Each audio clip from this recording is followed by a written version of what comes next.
Okay, so here we are, just doing another live stream. And so what it is today, I mean, I know it's unlikely that anyone's going to bother turning up, but I'm going to do this anyway, just for people who bother to watch it in the future. So what we're going to go through is trying to show who invented Islam. Because what happened is that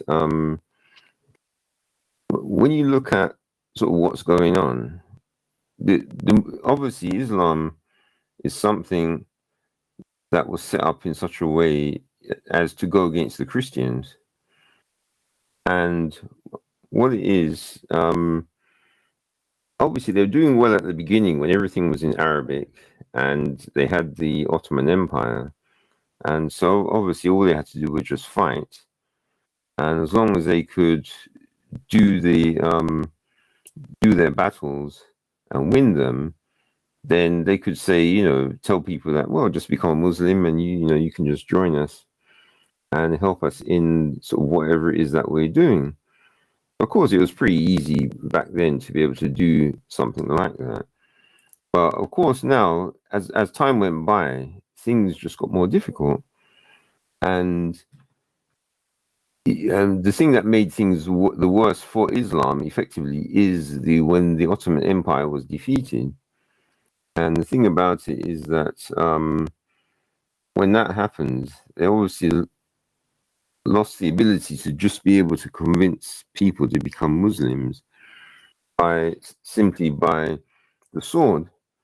And now they had to come up with a way of convincing people, in a different way. But of course, when they're doing all of that, they, when you try and make it out as if Islam is a serious belief, of course, the Christians have already got their Bible, and that is how people get their belief, by reading it, seeing what God says, and seeing what His Son says, and of course all the people that they spoke to. But then when it comes to Islam, you don't get anything like that. And so what happens is that they have to instead come up with a way of like pushing their belief without that backing that the Christians have. But they obviously have to come up with something. And so what I'm going to be doing in this live stream is I'm going to quickly go through, there's quite a lot I have to go through. So I'm going to try and get it all out. And it might even take me a while, but it could take a couple of hours. But just going to get it out there. And even if there's no people who actually are watching, it doesn't matter. So the first thing is, this is, some people have probably heard of Dan Gibson. And he's got something called a qibla tool. And what it does is it shows where a lot of the qiblas, and i.e. what that is the direction that the mosque is pointing, and it's to do with where these mosques are pointing to. What this is showing, so these mosques, these are all in the sort of, well, this is mostly the Jordan area. Of course, there's other areas as well, and what this tool is trying to show is the amount of mosques that don't point towards Mecca, because obviously Mecca is here. And so you'd think that, most of them were pointing this way, but what Dan is trying to show you is that they don't. And so he's got this little list here where he shows you, on the right, where he gives you the name of the mosque, what year they say it was founded, and then he's showing you where it's pointing to. And as you can see, as you go down the list, you can see the different places it's showing. And the point he's trying to make is that at the beginning, whenever Islam was first invented, they didn't really care about Mecca, and that this is the point he's really trying to make with this this tool. And so this was the first sort of indication that there was something going on. And So what I did is, well, what I've noticed is that most people they're just following the they're going after Mecca and then Muhammad and the Quran. But I think the big mistake that they're making is that what they're forgetting about is that there is one other part of Islam that people forget about. But of course, the Muslims know about it. But it's just the people of Islam don't seem to really take it that seriously. And what that's to do is to do with the four schools. So what we've got here is this page. It just explains to you about the four schools, and of course it's a Muslim website, so this ain't going to be getting any information, where some Christian is saying some nonsense. No, this is what the Muslims are saying. So it says here that the Quran, tradition, and ijtihad are the three main sources of Islamic law which govern and regulate all aspects of a Muslim's public and private life. These laws regulate to religious worship, prohibitions, and all contracts. So what he's essentially saying is that when it comes to this is the main thing that defines how a woman, how a Muslim lives their life. And essentially, so as it says here, it says the vast majority of Muslims give this right of independent reasoning to only four ancient Muslim theologians and jurists who lived in the first 3 centuries of Islam. These four fuqaha are Imam Abu Hanifa of Kufa, Imam Malik bin Anas of Medina, Imam Muhammad al-Shafi of Medina, and Imam Ahmad bin Hanbal of Baghdad. Now, of course, it's going to go on and explain a lot of stuff, about the schools, showing when they were founded, etc. And it all sort of reads nice. And they've even got this classic here saying, "Did you know the name of Muhammad is mentioned only 4 times in the Holy Quran?" Yeah, so it's funny, isn't it, that they're actually helping to destroy their belief by putting this message there. They shouldn't even tell Muslims that, because then Muslims are now going to ask the question of why is that the case. So, I was just going to say, I noticed that some people watch the stream and then go off straight away, because what I've noticed is that most people on YouTube, all they're looking for is just entertainment. So they just want it to be like TV. So if they look at a stream and it's not like they're watching television, then they just go away immediately. And that is the case for the majority of people. So anyway, so that's this page is telling you about the 4 schools. And what I'm doing is I'm just going through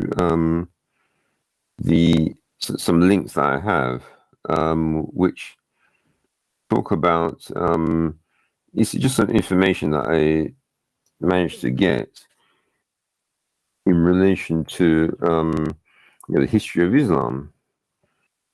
So this next page, what this is Cambridge.org. Obviously, that's to do with the Cambridge University. And this is just a book which is talking about the Umayyad Empire. And what the Muslims will tell you is that you have the 4 caliphs that they talk about, and they're supposed to have come after Muhammad, and then after them, you're supposed to have Muawiyah, who was the beginning of the Umayyad Empire. And the reason why they have to mention him is simply because he's actually in history. And so when it comes to how history is, they know that obviously they have a lot of stuff that the Muslims have a load of stuff that they made up. Like even the first thing I showed you about those 4 schools, that's one of the things that looks to me like it's actually been made up. but they actually did a good job, I have to admit, of how they've done it. And okay, so this Cambridge website's taking a bit long to load, so just trying another site.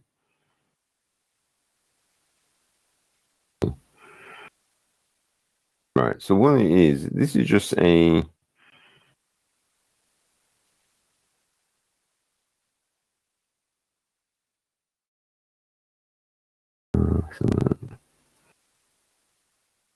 I think it's just taking a while to load. So it's going to show you like a preview. So let's go to this one instead. So this is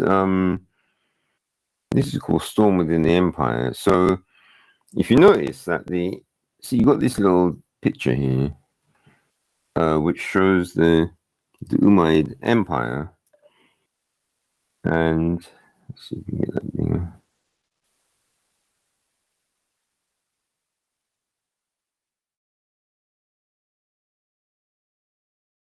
Right, so it says here that the Umayyad Caliphate was the second established after the death of Muhammad. So obviously, either this guy's a Muslim, or he just thinks that the Islamic scholars are telling the truth. Because the reality is, the Umayyad Caliphate is just a empire that was established by the Umayyads. They call it Caliphate, but let's just say it's just an empire. And so notice it says, after the first Muslim civil war, Syria became its power base with Damascus its capital. Now, if they were Muslims, obviously, the power base would be Medina and the capital would be Mecca. But of course, that's not the case. And it's hardly surprising because, as you'll find out, these Umayyads, of course, the Sunni Muslims will tell you that these guys are Muslims, but if you actually check your history properly, you'll find out what they actually are. And so as you can see, it started, so it's a 661 AD, yeah, that's about right. And this tells about, yes, and so the time it reigned from is from 661 AD to 750 AD. And then after that, that's when you had, I think,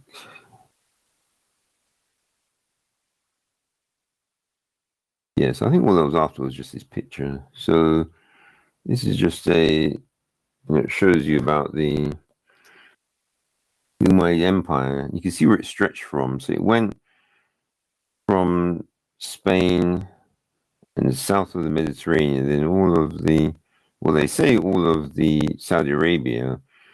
But interesting thing is, notice that it takes up areas like Tabaristan, Khorasan, and the important part is Tabaristan, because there's a reason, because we're going to find out about that later on.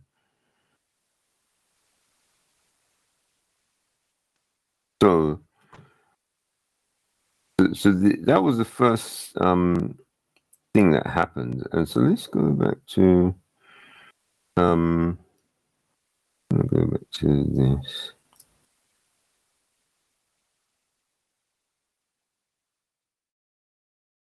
Right, so the point I'm trying to make is, what we have to do is we have to go through like a timeline to see what is going on. And so notice the important thing is that we have these right. So what I'm trying to show is that we have this time. So notice, make a note of it: 661 AD to 750 AD. That's the Umayyads. Now, if we go to this one talking about the four schools, notice that the first school is a Hanafi school, and that went from 699 to 767. So what they're trying to say is 699, I think, so yeah, they're saying that some of the companions would still have been alive at this time, and they're the ones who spoke to Hanafi. And so he died in 767 AD. And notice the Maliki, he died in 795 AD. So when we see 767 AD, that's actually after the ending of the Umayyad Empire, which is 750. So the interesting thing is you'd have had the Umayyads, who they're trying to tell you are Muslims, but Hanafi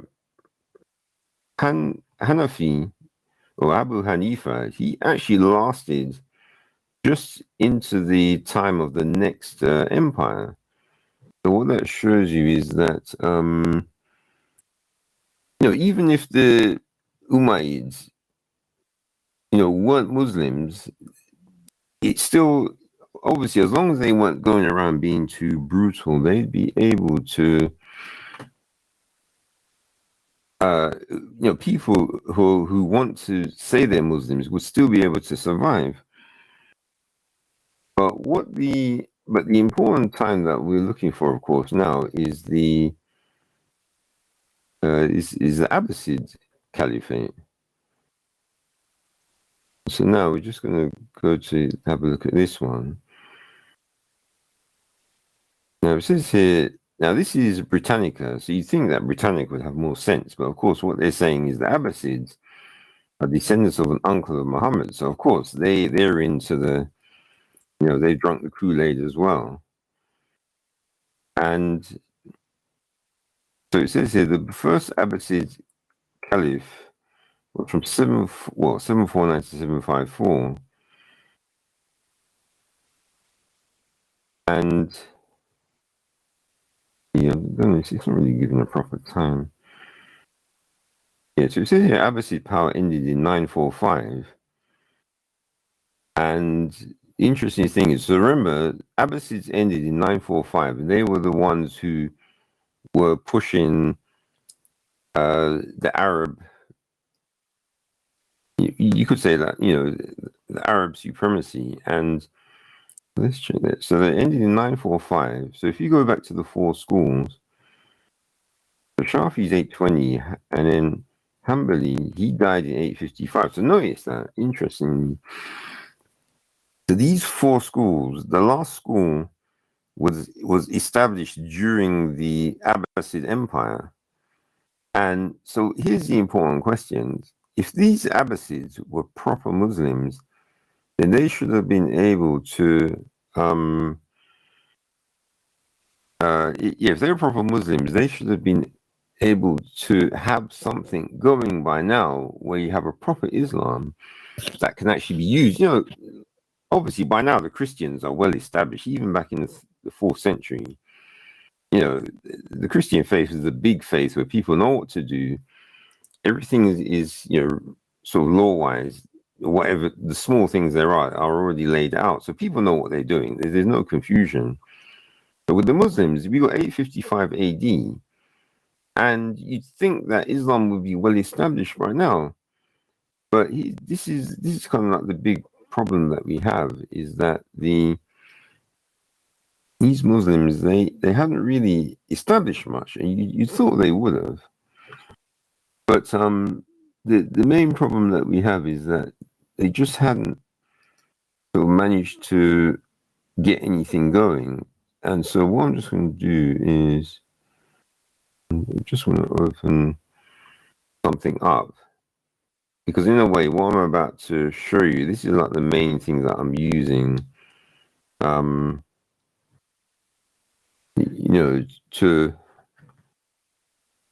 to give the information about what is going on.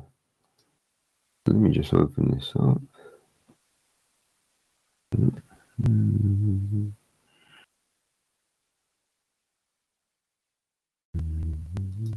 All right, so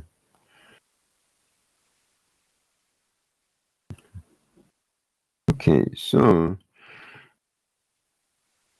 let's see if I can get this bigger.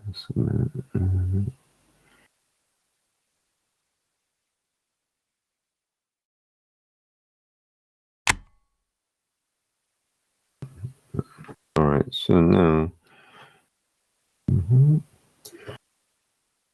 it's just I've got something that I'm just trying to show.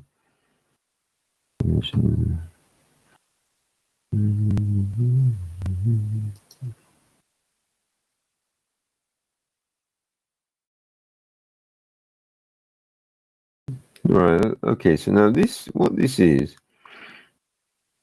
like a chart. What it shows the history, and so this is essentially the history that I'm going to be sort of going through, and well, I know it said there that the Abbasids lasted until 950, but the actual, well, they call it caliphate, but let's say the empire looks like it lasted until about 1240, 1240 something. So essentially, this chart is like it took me a while to actually work this chart out. But what it is, it shows each of the characters, and it's got the caliphates in there as well, who are involved. These are major characters in Islam. It shows the year that they were born, how long they lived, and when they died. And so what this is, let's just go through this. And you see, there's a point I'm trying to make, why I showed you the Umayyads and the Abbasids, because this is how you can make it, more easy to know how Islam was invented. As you can see, we have at the top here, we have 570, we got Muhammad, and then we've got so he's supposed to have died in 632. And then the next thing we have is we have al-Malik, and he lives from, because I've got the numbers, haven't I? al-Malik, so he's born 646 and he died in 705. So there's a gap. So, but what they're saying is that you have, of course, they have these people who are supposed to be companions of Muhammad originally, and so some of them would have been alive supposedly at the time of Abd al-Malik. But the thing about it is, Abd al-Malik, he's actually a real character, and but here's the thing: if he had known about, if he was a Muslim and known about Islam, then he you'd think that at the very least he would have been pushing this like Sunni version of Islam.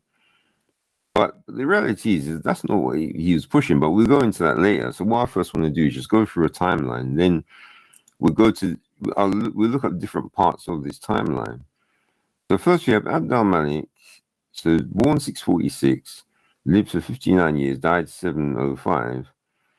And now here's an important character called Imam az-Zuri. Now, most Christians that you go to who talk about Islam, they'd have no clue who this guy is. But he's important because the important thing is look at the time he's around. So he's around, if you look on the chart down the bottom, he's from 670 to 741. So that's during the reign of Abd al-Malik, and he actually outlived Abd al-Malik as well. And the interesting thing about it is when I looked up his history, you can't actually find much about him. It's as if he's another of these invented characters. But you'd have thought that since Imam az-Zuri shows up so much in the hadith, I think especially Bukhari hadith, you'd think that he would he'd be in history somewhere related to Abd al-Malik because they supposedly lived around the same time.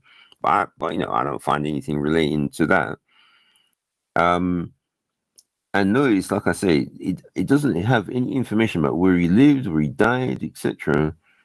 And this is when I'm looking up information in relation to the information in relation to from Muslim websites. So then the next important character we got is good old Ibn Ishaq. So notice Ibn Ishaq, if you check it out, he went from, let's see if I can zoom this in a bit more. Probably can't, but View 150. Okay, so,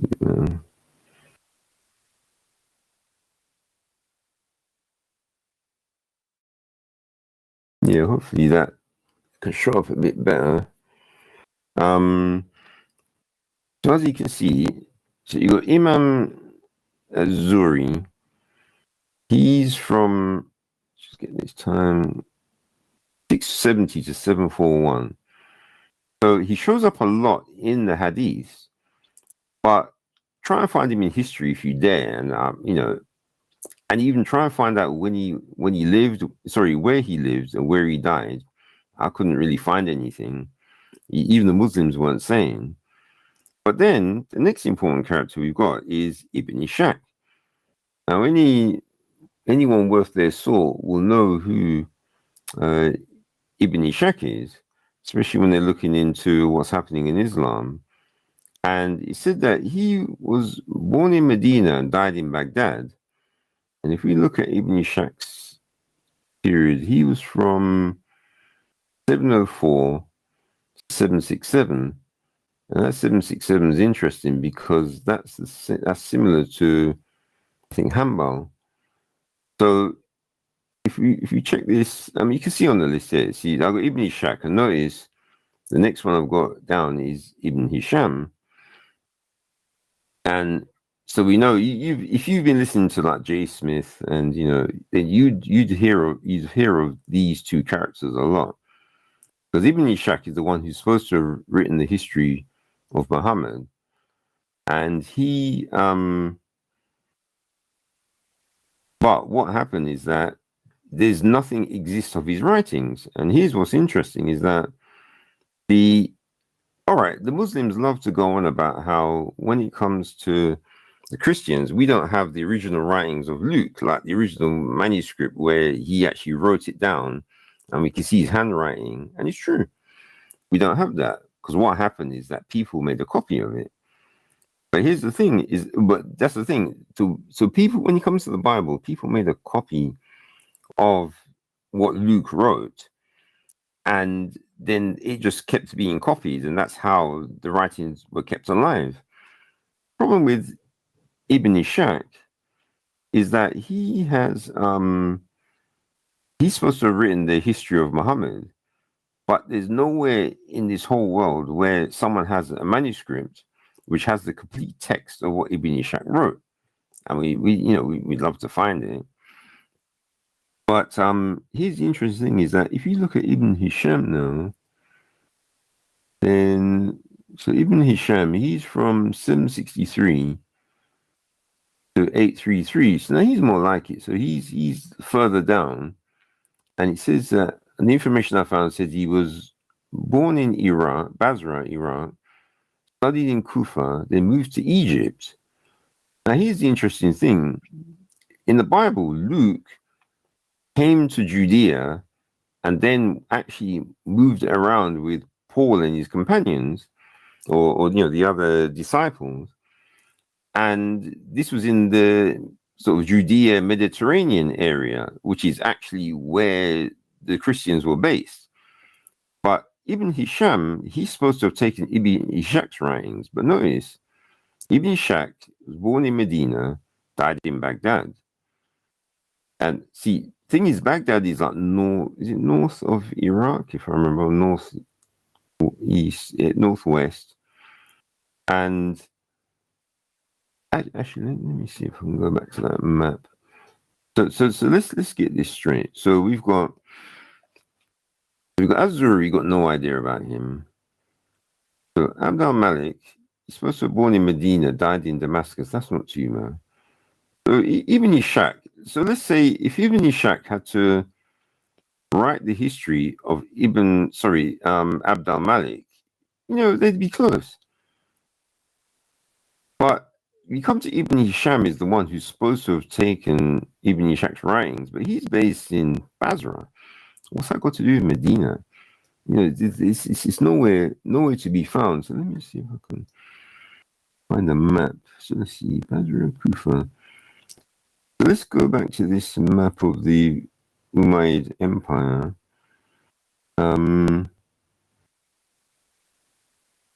It can be a bit difficult getting the sharing thing sorted out. So,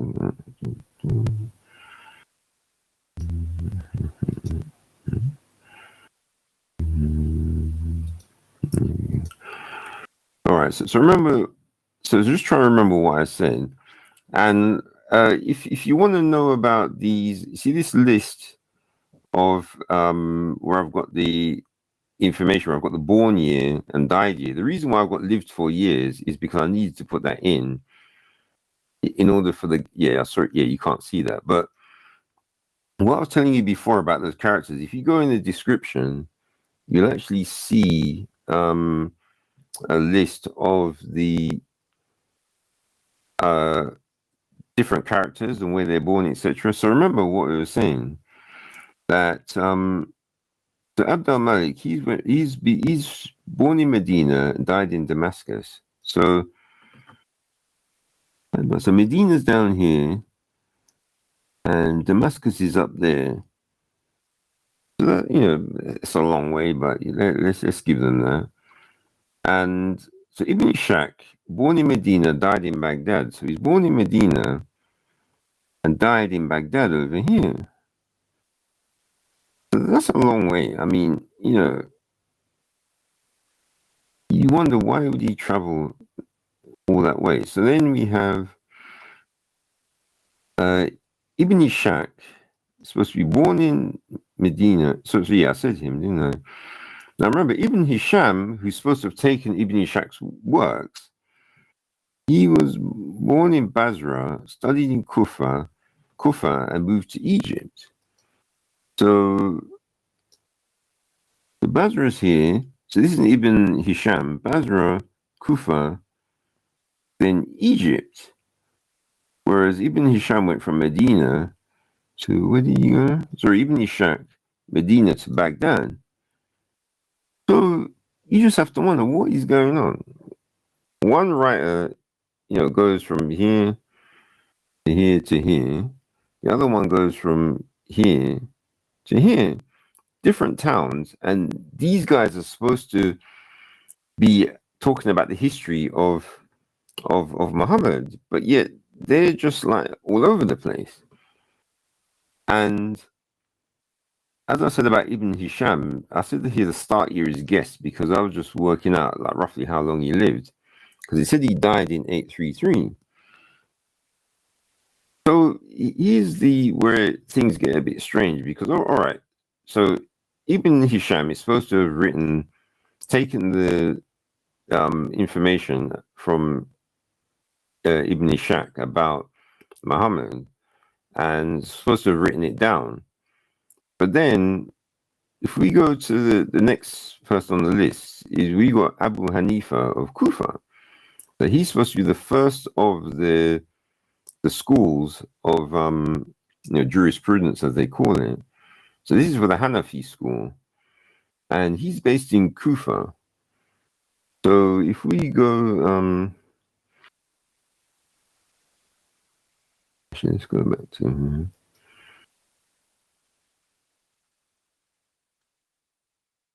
All right, so let's go through this now. So we got the Hanafi school. So he's born in 699, 767, and he's in Kufa. So he's so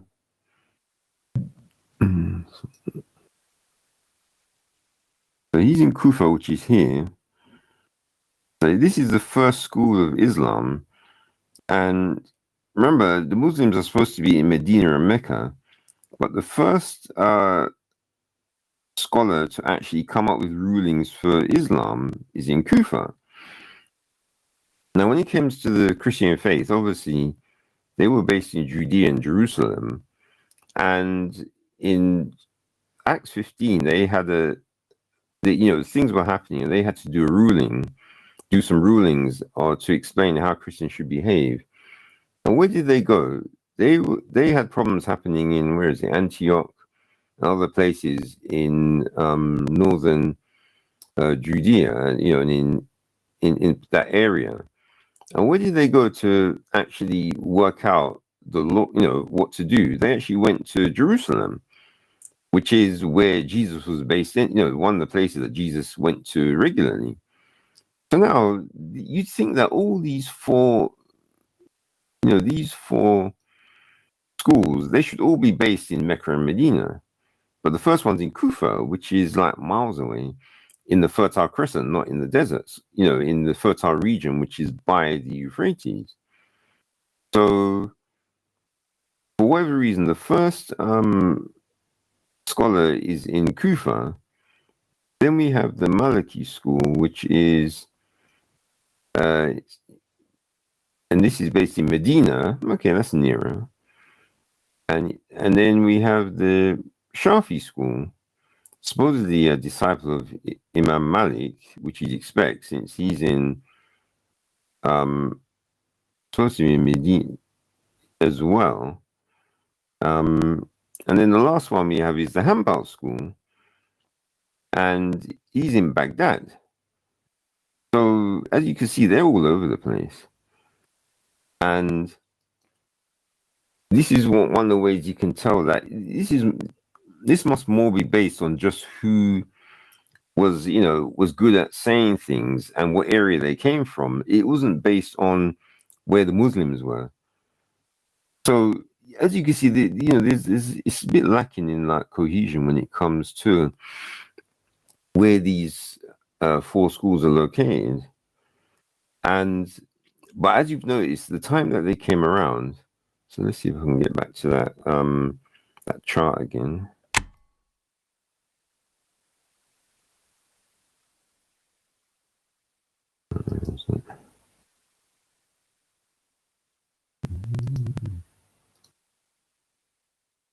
All right, so we're back at this chart. So as you can see, we have the four schools. So notice we got so Hanifa is here, and then Maliki is next, then Shafi, and then Hanbal of Baghdad. And notice that notice the timing. It's not like they're together, because obviously we had the 12 disciples, 12 apostles. They were together, and then Paul came along while the other apostles were still alive, and he was,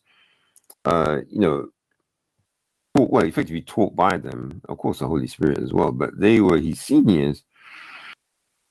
But when it comes to these four sort of schools of the Muslims, they're in time-wise, they're a bit, spread out, because even when you look at Shafi,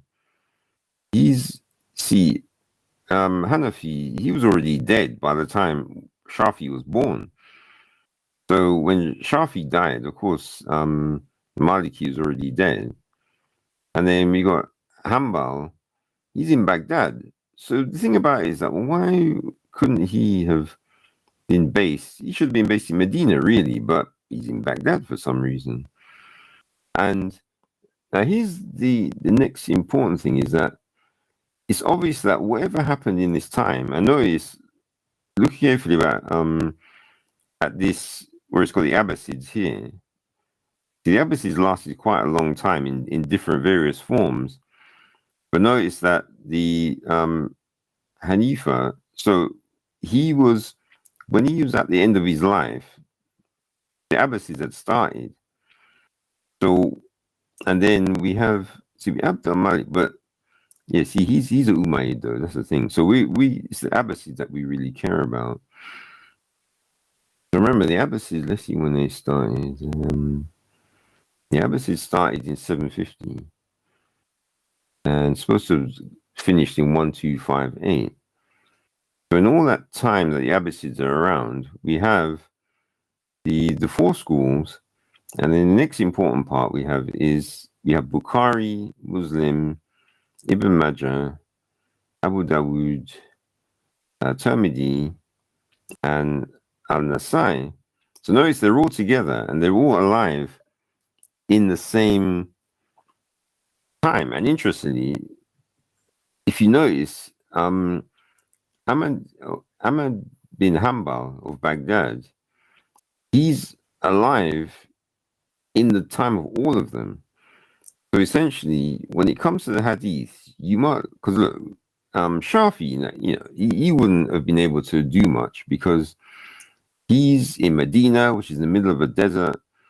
But the good thing about Hanbal, he's in Baghdad, and so he's, these guys, they're in a good area for when it comes to control. They're not in the middle of a desert where it takes ages to travel.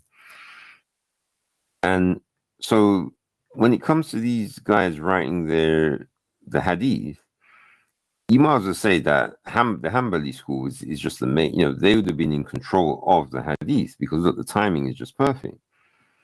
And when we look at, and this is the interesting thing, is when we look at where all these hadith people are, they're in, was it Uzbekistan, Iran,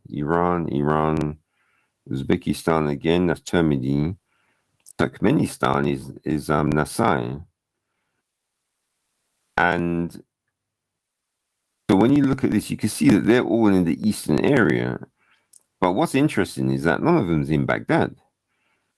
So if the Hanbali school is in Baghdad, why aren't the hadith writers in Baghdad? But no, they're in Uzbekistan, and 3 of them are in Iran. So you can see that this is just a complete. You can see that this is just a complete mess. How things have been done, and it's as if these guys are just like writing whatever they want, and then someone later on chose what to actually put together. And the reason I'm saying this is because this all happened in this period of time. The last one, An-Nasai, died in, when did he die? Nasai 829 to 915. So they died in 915, and actually, I forgot. I need to start the stream on Rumble. Then I completely forgot that. Let me just quickly do that.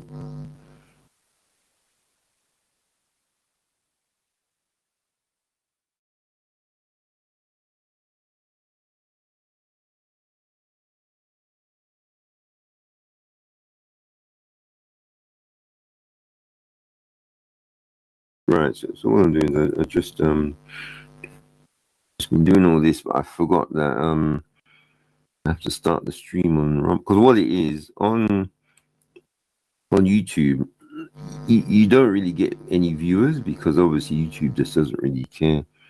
It's only the people who are famous that actually get any views.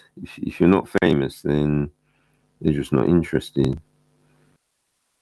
So let me just quickly do this.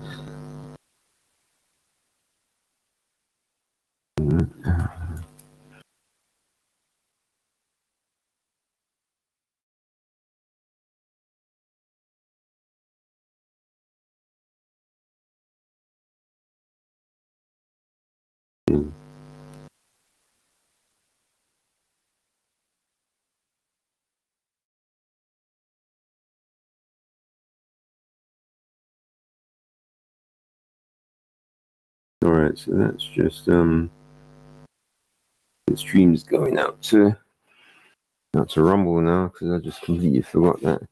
Because of course, as you expect, when it comes to YouTube, no one's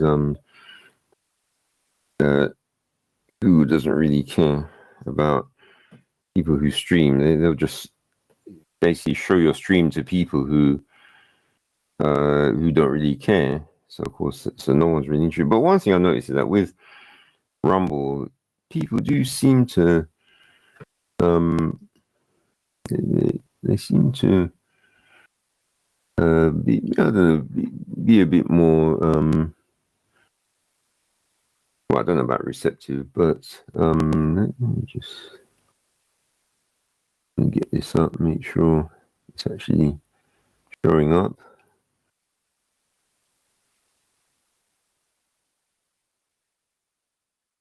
Right, so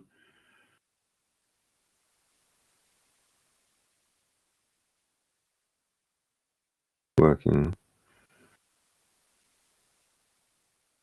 All right, yeah, looks like that's fine.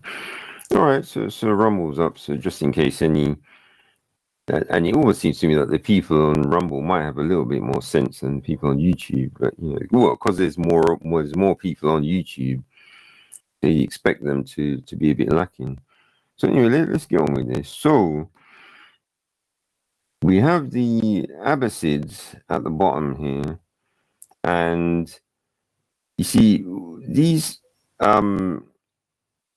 hadiths were all happening in this period of time.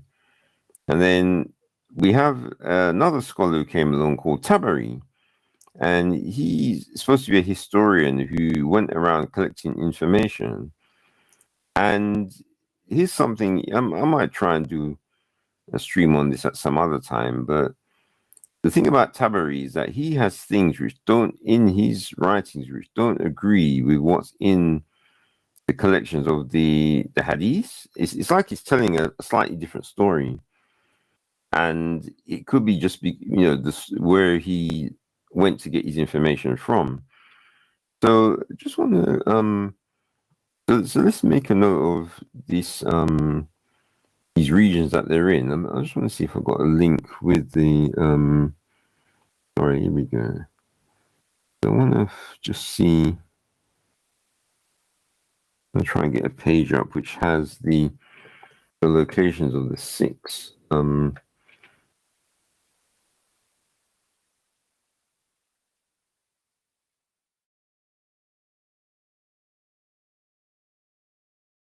Yeah, the 6 hadiths, because I just want to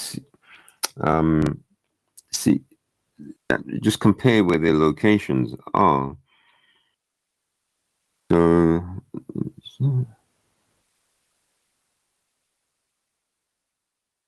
all right, so let me just get that.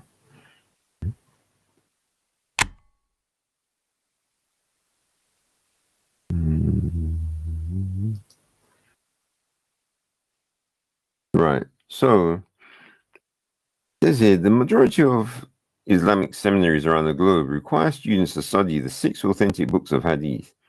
And here's the important thing to remember: these authentic books, the reason they are authentic is because the Muslims say so.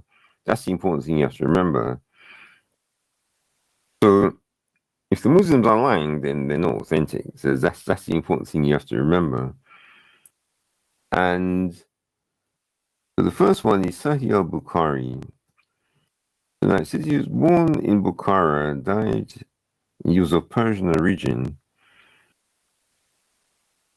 And like I say, he's the Bukhari, well, it says Uzbekistan. So if we just check out, we can find Uzbekistan. All right, yeah. So remember, it said that he's born in whatever year in Bukhara, and that's in Uzbekistan. So remember that Uzbekistan, this is supposed to be Bukhari. He's supposed to be a big scholar of Islam. So let's check out this map. Remember Bukhara, Uzbekistan, and that is all the way over here. So remember, Mecca's down here, Medina's here, Kufa's here, Basra's here, Baghdadi's here, Bukhara's here. So here we have this region. This is the Judea region. There's Jerusalem. Now, all of the apostles at some point went to Jerusalem, and some of them, Paul eventually ended up in Greece, which is over here, and finally ended up in Rome, which is here. And that's quite a distance, but this is the furthest that an apostle effectively went, is from there to here. But for Islam, you've got supposed to have started in Medina, and the most important writer about hadith is located here. And for some reason, they can't even come up with a writer who was like, a hadith writer who was based in, I don't know, Sana maybe, or even Khaybar, or even if there's a hadith writer in Jerusalem, that wouldn't be so bad. But Bukhara in Uzbekistan, I know it's interesting, that's right at the outer edge of the Umayyad Empire, conveniently. So that's very convenient, isn't it? And so we got this, let's see, Abbasids, let's see if we've got a map. There isn't a map of it. So I was trying to see if I could find a map of the Abbasid Caliphate.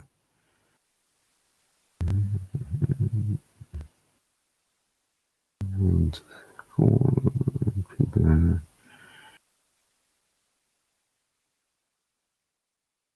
yeah, well, anyway, you could say that when it comes to the Abbasids, the map is going to be similar. The area, that they covered. And so then if we go back to this page, so right, so Bukhari, he's in Uzbekistan, so that's a nice long way away. And for some reason, he decided he wanted to become a major scholar of Islam, which is based all the way in the middle of the desert. And, and like I say, he's around the time of Hanbal. So Hanbal is still alive. And notice that we go to this page, and it's called askoutImam.com. And it says, all right, so his author's book is Bukhari. And he's born in Bukhara. And he began to study hadith, the likes of Ishaq bin Rawa. And yes, he recorded, notice he says he recorded hadiths. So let's read this. The likes of Ishaq bin Rawa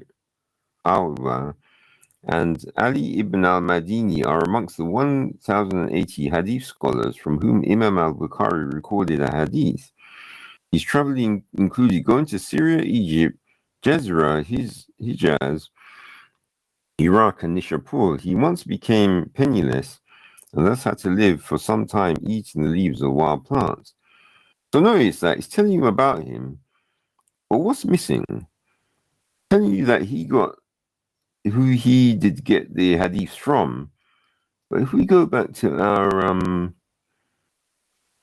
our four schools, what was missing? Notice he doesn't say anything about number 4, which is Ahmad bin Hanbal.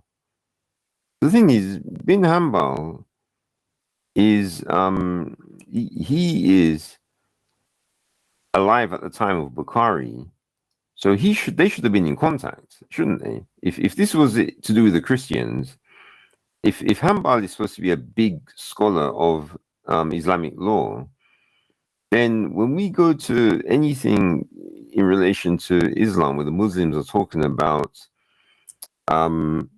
Bukhari, Hanbal should get mentioned. But it's weird that you read through this and Hanbal does not get mentioned at all. So it's almost like these Muslims, they don't even I don't think a lot of them even realize their own history and understand that they're supposed to link Ibn Hanbal or the Hanbali school to Bukhari, but it's like a lot of Muslim scholars forget that because it's almost like they haven't been told properly what's happened. But of course, if you look up the history, you can find out what's going on.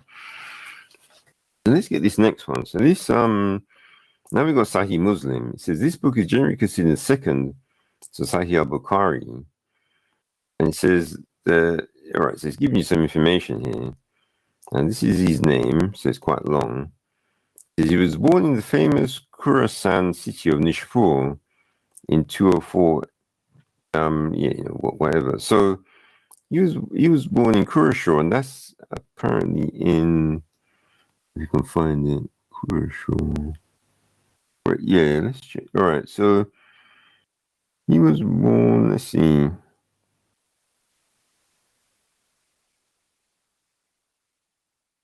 Yeah, famous Khorasan city. So it's a Khorasan city, remember? So let's go back to this map. And so now it's Khorasan's here. So that's a little bit, it's not quite as far as Bukhara. So it's not as far as Bukhari, but still it's here. So he decided he wants to go and look up hadith. But why can't someone born in Khaybar or even Jerusalem, or Ali Yamama. Why can't one of them decide they want to be a hadith scholar? Let me go to Medina and Mecca and let me get some hadiths. No, it has to be someone all the way out here who wants to go and collect some hadith. Which is very strange, isn't it? But let's go to the next one. So then we got Sunan Abu Dawood. And all right, so he was born in Sistan and died in Basra. So yeah, so if we see where Sistan is, let me just check my little Sistan. Like I said, you can look all this up in the description. Because I've got where they were. Yes, that's in Iran. So let's see if we can find that Sistan. All right, here we go. This map's pretty good, actually. As you can see, so Sistan is here. That's right in the outer, right at the end of Iraq almost. I think, I'm sure that's Iran. Yeah, it is Iran. Sorry, what am I talking about? So Sistan is in Iran. And I just want to explain something. See, when it comes to Iran, you might wonder, why is it? Well, actually, let me just say this first. So Abu Dawood is born in Sistan in Iran. And the next one is Jamia Tirmidhi. He's born, let's see,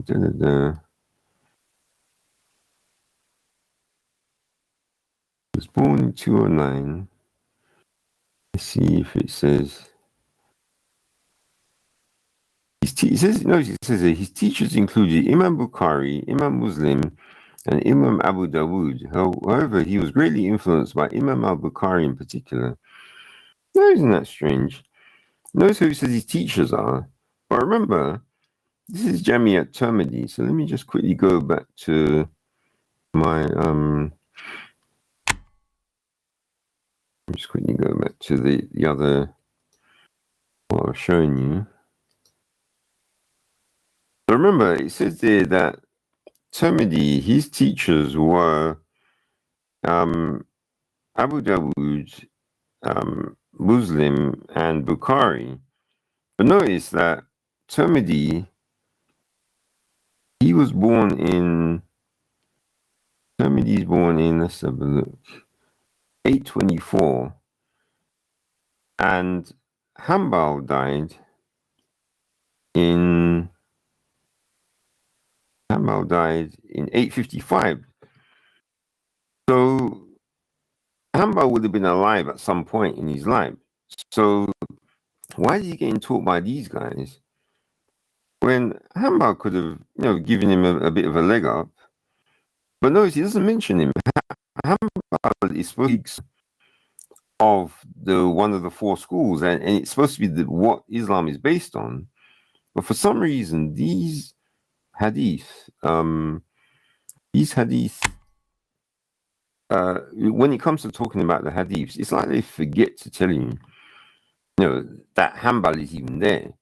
It's like someone hasn't really done a good job of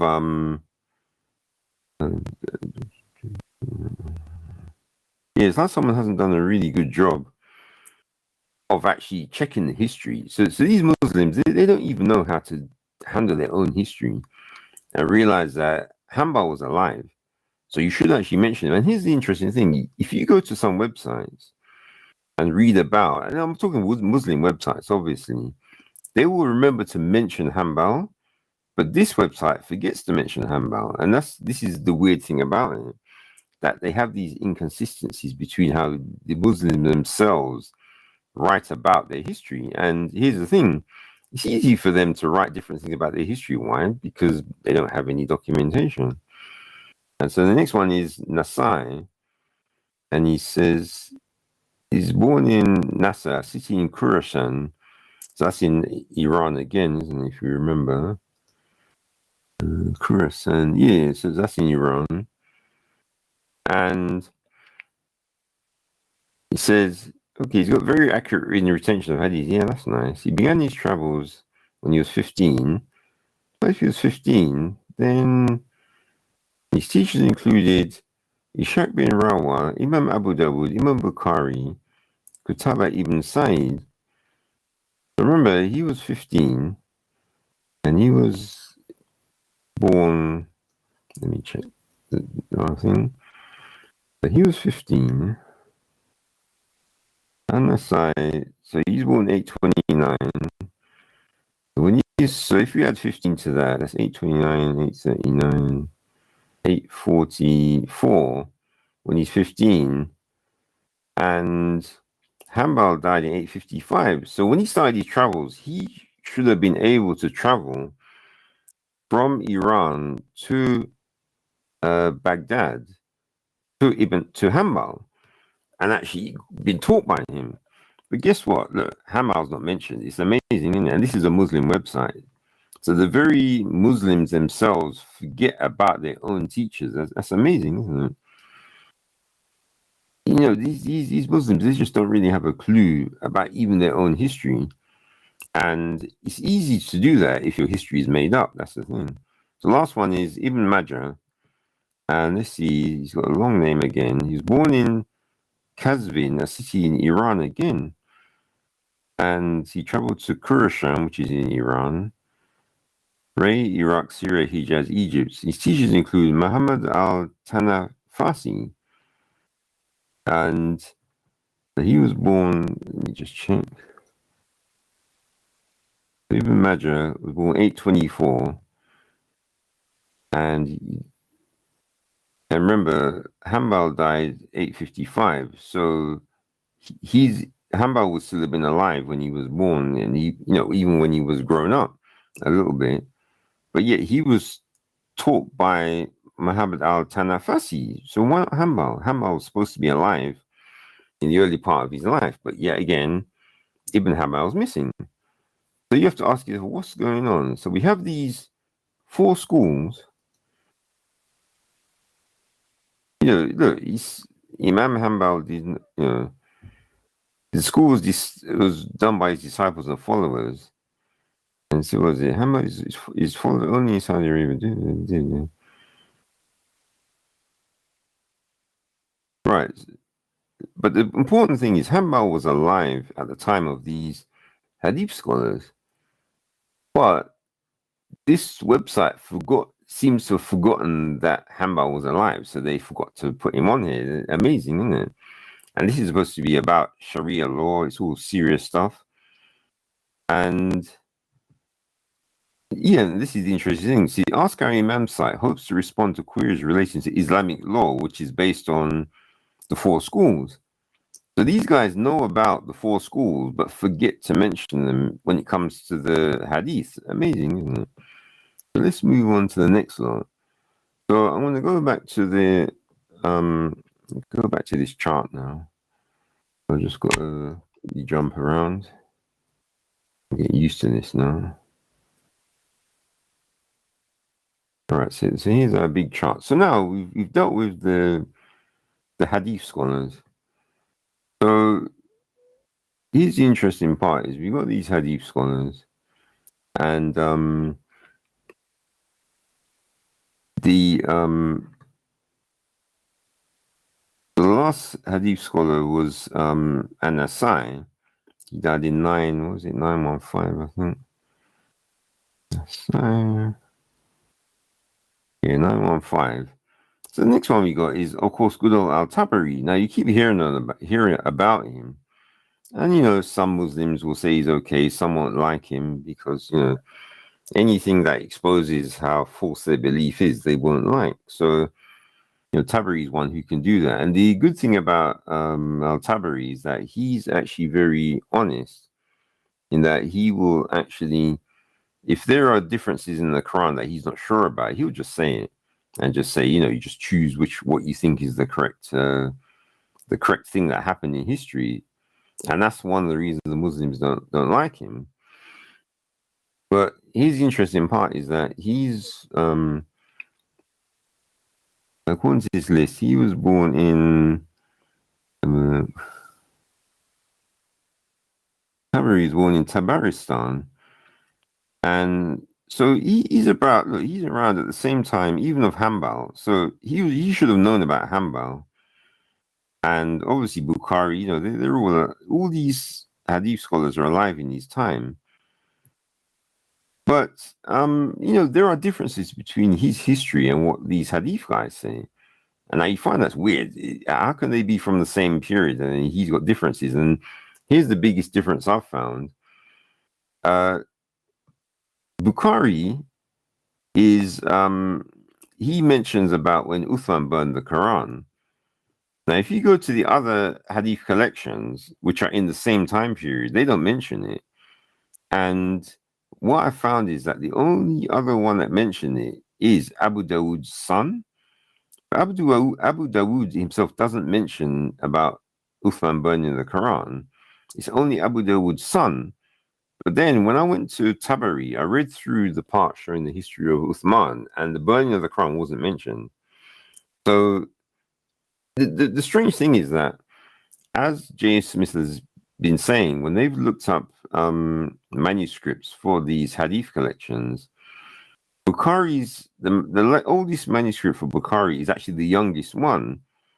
So it's almost as if Bukhari is the most like fabricated hadith, but then the Muslims will tell you that Bukhari is the most trustworthy one. But time-wise, it's as if it's the most fabricated one because it's the only one that has the Uthman burning the Quran. And even Tabari, if all the other five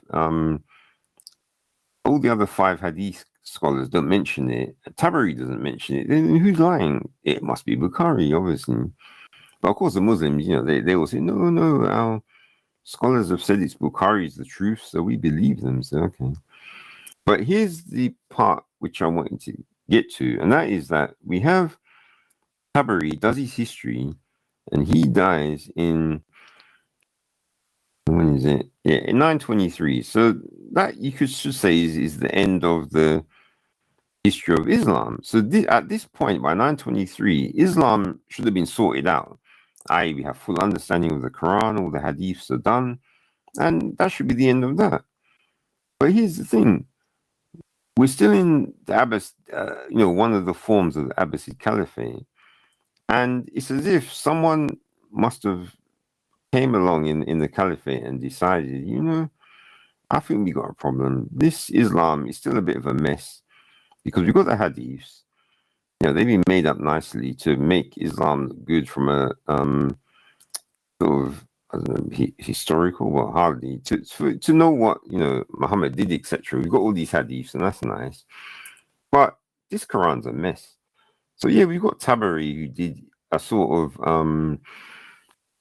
you know, he's gave his understanding of the Quran. But the problem they don't like about Tabari, he's too all over the place. So they need something which is a bit more solid and authoritative. And so someone in the Abbasid Caliphate must have decided that, you know, we need to clean this mess up. And I just wanted to mention something else, and that is that you might wonder, why is there this big gap between 1140 and 900 on, you know, 920 something? And let me just quickly, let's see where I'm sharing. All right, so let me go. Just want to show you something. So,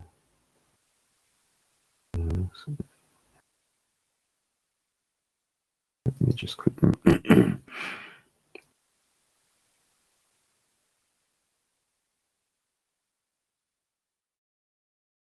Okay, so let me just do a search. So what we're after is the Crusades.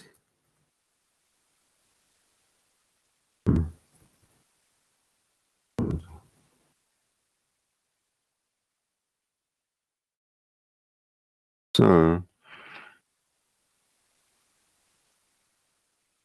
actually, history.com says, well, all these places are saying that it's 1095 to 1291.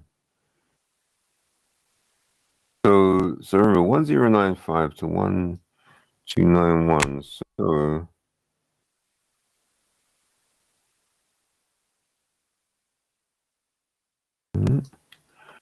Remember 109. So that's about here. So the Crusades started here. So seems like what's happening is that I don't know if it's to do what Spanish Umayyads. I don't know what influence they had, but it seems as if when they ended that, so the Crusades happened about here. So it's as if you had this period of time where nothing much is going on. Then the Crusades happened about here, and of course the Muslims are in trouble. And it's as if someone sort of got up and realized, we got a problem. We got all these hadiths, which have been made up nicely, and they read nice, and it gives us some history about these Muhammad and his companions. But the Quran's a mess. So Tabari didn't do a good job. So we need someone to clean things up. And the first one to come along was Ar-Razi, and he's from, let's see, Ar-Razi. Yeah, he's 1149. So that's a long time, isn't it? He lived for 60 years, 1209. So he's the first one. But then the next one we have, of course, is then we have Qurtubi. But the thing about Qurtubi is he's based in Cordoba, which is in Spain. So that's a bit far away, And so he lived, until 1273. But then we have our main man based in Syria in 1300, and that is Ibn Kathir. So remember, just having a quick look. So Crusades were from 1095 to 1291. So isn't it interesting that we have Qurtubi in Cordoba and Azi, and even though they've done their tafsirs, you don't really see them mentioned that much. But Ibn Kathir is the main one, and he's from 1300, which is a few years after the Crusade stopped, 1373. And if we notice that so this is all the way down here. I mean, look how long that is. So Tabari did his tafsir, and that ended in 923. Then the first serious tafsir that came along was Ibn Kathir in 1300. So it took the Muslims all the way until at least, the beginning of Ar-Razi to realize that the Quran was a mess. Now, remember, when it comes to the Bible, the Bible was already sorted in the time of the apostles. There was no one had to come along later on and come up with any kind of rulings and any changes to what was already written in there.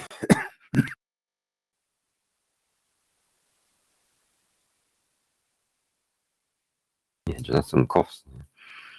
So, but when it comes to the Muslims talk about how Islam is so wonderful, but yet it took them all this time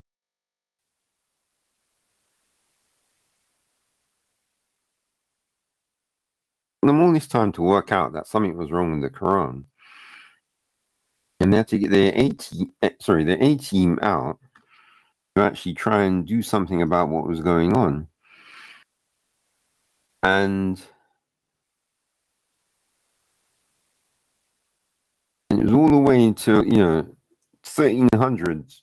Well, and this is the thing, I'm even getting this a bit wrong because he was born in 1300, so of course, as a baby, he's not going to be doing much. I noticed that there's even a gap between the end of when Qurtubi died and when Ibn Kathir was born. So you have to wait for Ibn Kathir to actually grow up and be able to write stuff. And then once he's ready to actually do some writing, now we can have a tafsir from him. And you can see how, when we look how long it took them to finally work out. Of course, the Crusades came and messed things up. So obviously they had to recover from the Crusades. But even before the Crusades, they still should have worked out that they had problems with the Quran. But for some reason, they just didn't seem to notice it. And so So that's when. So Ibn Kathir is the first serious one, and then we have the Jalalains as well, and so that was sort of way down. So let me just check that. That is So the Jalalain. So that was 1389. So this is even after Ibn Kathir died, and the last second Sayuti Jalalain is 1445. I mean, 1500. And so this is finally when these guys came along and decided that they had to clean up the Quran. And you could say that once the tafsirs have been done, then we now have like a reasonable Islam where you've got an interpretation of the Quran, and then we've got the hadiths explaining the history. And at this point, now you can say we have a proper Islam. So, the question of the stream, of course, was who invented Islam? And I would say the answer really is a load of people. That's what the answer is. A load of people just, came along at different periods in time, and people were doing whatever they did as a version of Islam. Then someone suddenly decided that, oh, wait, this is a mess. We need to fix this or fix that. But at least at the beginning here, these guys did things within, a few hundred years. So they didn't leave it to rot. At least someone was on the case somewhere, even if they were all over the place in different places where they couldn't really communicate with each other. But at least it looks like they were doing something. But then they just left the Quran to rot, essentially, from 923 until all the way to the 1300s, so the 14th century, when Ibn Kathir came along. And then that's when they fixed up the Quran so that it actually made sense. And there was, I remember in the original one, I actually had someone, I was going to mention about, what's his name? Ibn Taymiyyah, because the thing about it is he came along way later, and he's, all right, let me just quickly look him up. So, because Ibn Taymiyyah, he's the last person.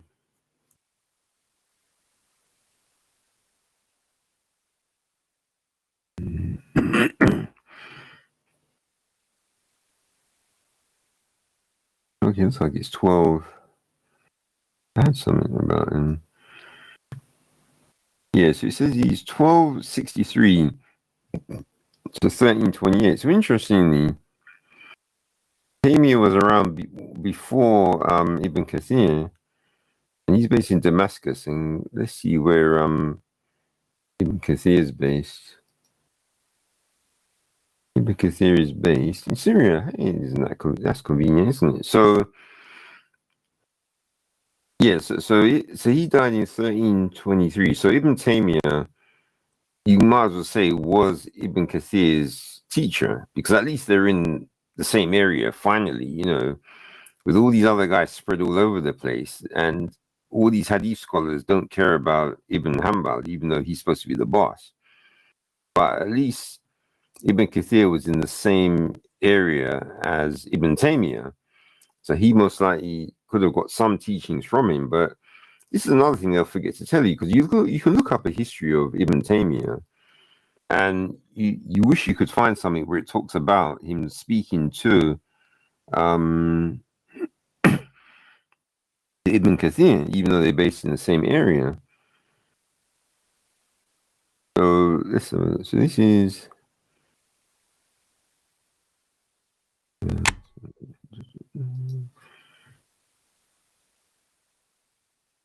All right, so this is Stanford Encyclopedia of Philosophy. So this is Ibn Taymiyyah. He's from 1263 to 1328. So when he died, Ibn Kathir would have been 28 years old. So he's a prominent Sunni religious scholar, activist, and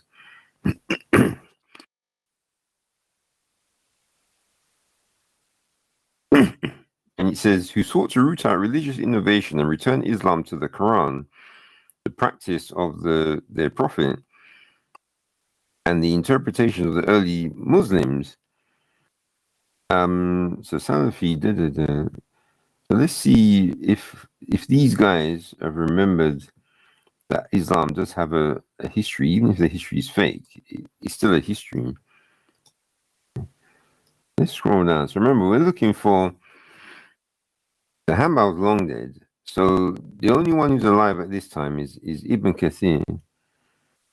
So rather than waste time going through this, let's see if these guys have got enough sense.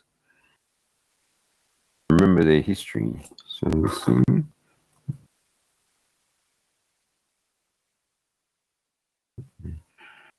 Here's a search for Kathir and it doesn't show up. So notice that, yet again, these Muslims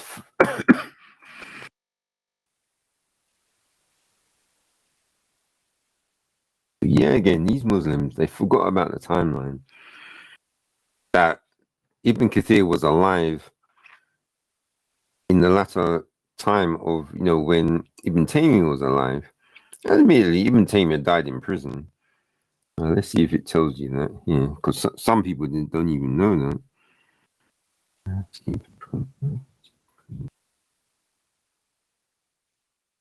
Right, here we go.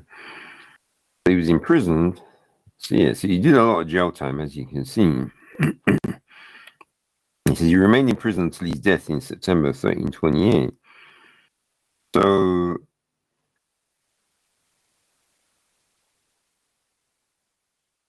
so he was having disputes. Well, he said he went to Cairo, so that's a bit far away from Ibn Kathir. But you see, in 1313, he returned to Damascus, where he spent the rest of his life writing and teaching a small circle of disciples. So remember, that's Damascus. Let's see where Ibn Kathir is based. Well, he's in Syria. Yeah, Damascus is in Syria.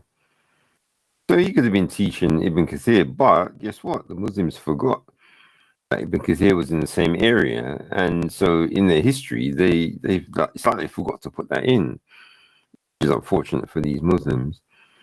And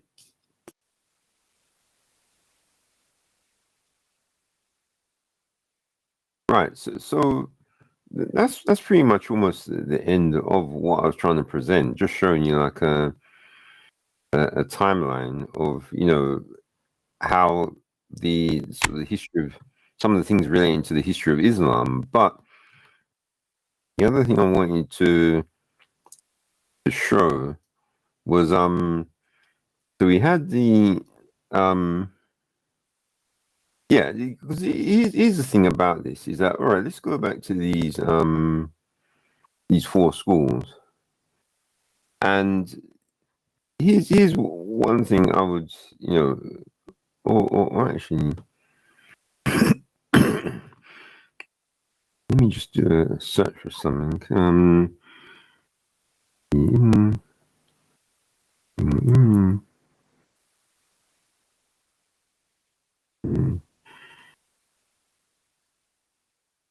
All right, so so we got Bukhari. So we got Imam Bukhari.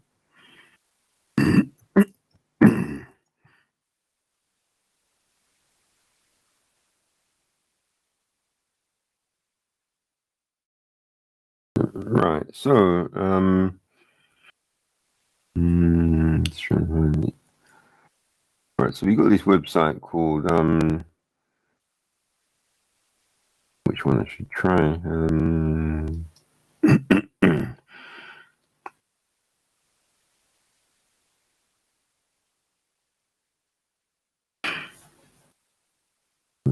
Okay, let's try it. All right, so we're doing Imam Bukhari.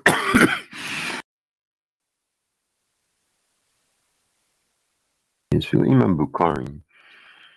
So he's a famous hadith expert, together with Imam Ahmad, Imam Muslim, Abu Dawood, Tirmidhi, and Nasai, Ibn Majah. But yet again, they forgot about Hanbal.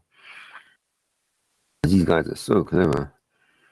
And we got always, his story and what it says about him. But there's an important part after, and I did like a specific search. All right, yeah, here we go. So now, there's his students. Number of people who had narrated the hadith from Imam Bukhari is unknown. However, as per some sources, around 90,000 people had heard the hadith directly from Imam Bukhari. Among the students of Imam al-Bukhari are, and so here we got all, the list of all the people who they say are students. And it says here, Imam Bukhari has written many books during his life. His work is not only in the discipline of the hadith, but also other sciences such as tafsir, fiqh, tariq. So he's written all these books, and his most famous book of Bukhari is a collection of Sahih hadith. So now, remember, he wrote those in the 9th century, and he died in 850.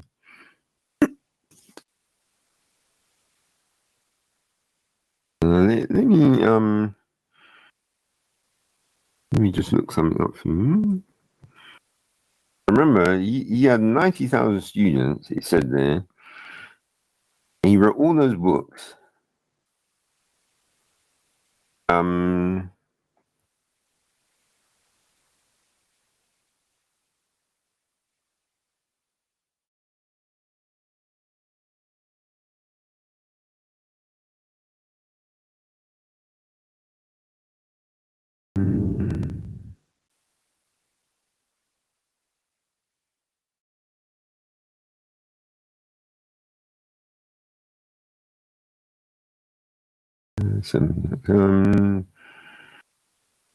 What I'm trying to look up is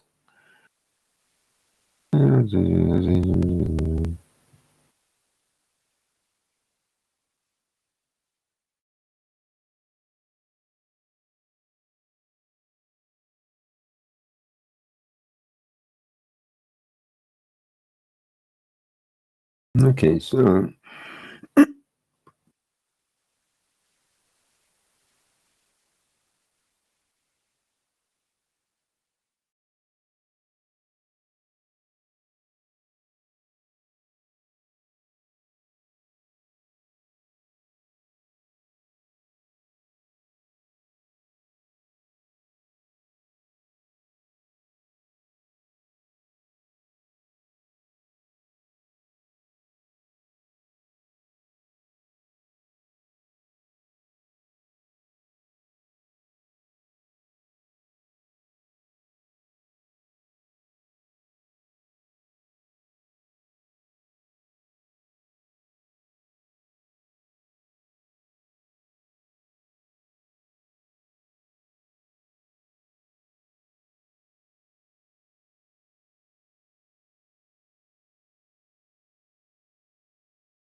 Yeah, but here's what the problem is that, see, you have all these different manuscripts with pieces of Bukhari in it.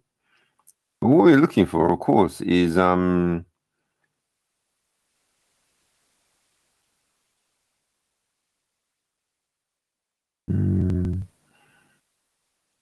see, is therefore not as concerned with the disappearance of original manuscripts. So this guy explains that Sahih al-Bukhari's transmission rests primarily on the medium of oral transmission, not on manuscripts. Oh, dear me. So notice that. So for Islam, Bukhari is based on oral transmission. So what that then means is that if someone is reciting Bukhari orally who's a liar, guess what? You're just going to have to accept his lies, isn't it? There's a reason why people do manuscripts. It is a very obvious reason. Because when the liar comes along, you pull out the manuscripts and then, the guy's gone, essentially. That's why you have manuscripts. Because the whole point of a manuscript is to spot the liar. So for the fact this guy is saying is that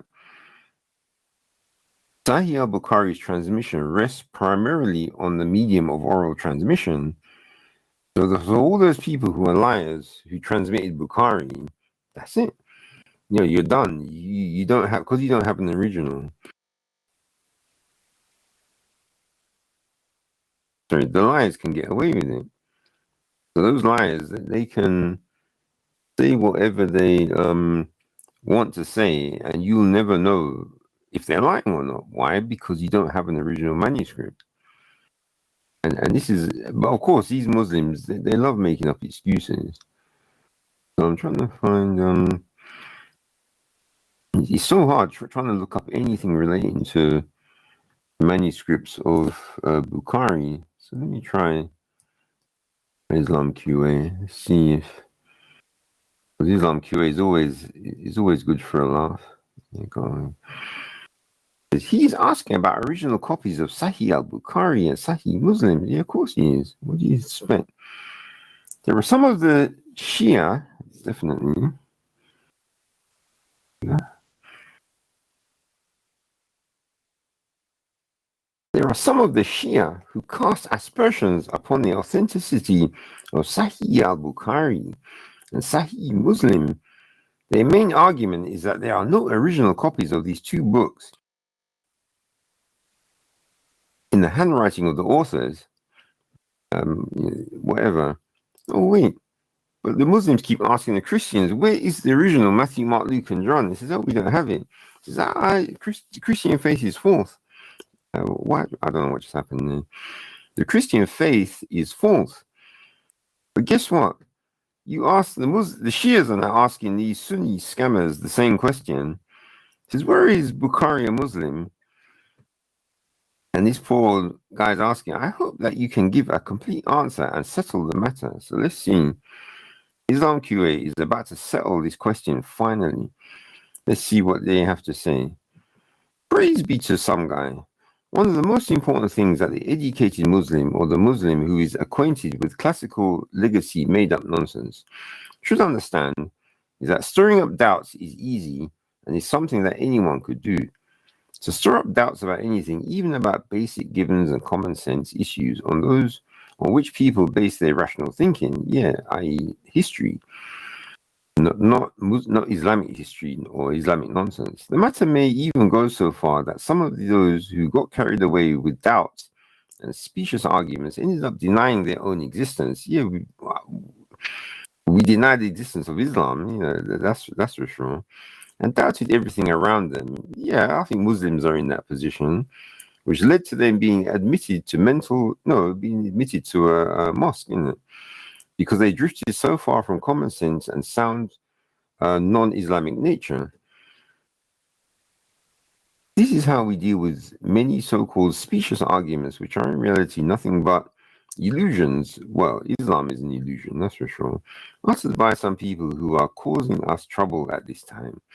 This always compels us to start from the very beginning in establishing principles of sound rational thinking, i.e., don't be a Muslim, in various fields of knowledge and education. What is mentioned in the question, the reason why I'm reading through this is because this is supposed to be a top scholar, and he's going to say some nonsense at some point. I haven't even read this. This is the first time I read this, but because this scholar's a Muslim, they always have to say some nonsense, and I'm just waiting for him to get to it. So let's carry on. What is mentioned in the question is one such example. If what the questioner meant by original copies is manuscripts that the author wrote in his own hand, in according to what rational thinking or logic, can it be said that it is essential that the original manuscripts be extant in order to accept that a particular book is correctly attributed to its author? And the answer is, in the 9th century, the answer is yes. How many books are there in the world since people learned how to write that could meet this irrational condition? The Codex Sinaiticus, Codex Vaticanus, and Codex Alexandrinus. They're from the 4th and 5th century, and we have them now. They still exist. You can go and even look at them, and they've got copies of them online where you can read every single page. So yes, the Christians are actually serious about their history. So let's see what this comedy guy carries on saying. In order to understand how irrational those who stipulate that condition are, all you have to do is imagine that one of them entered a venerable library or well-known publishing house or international bookstore.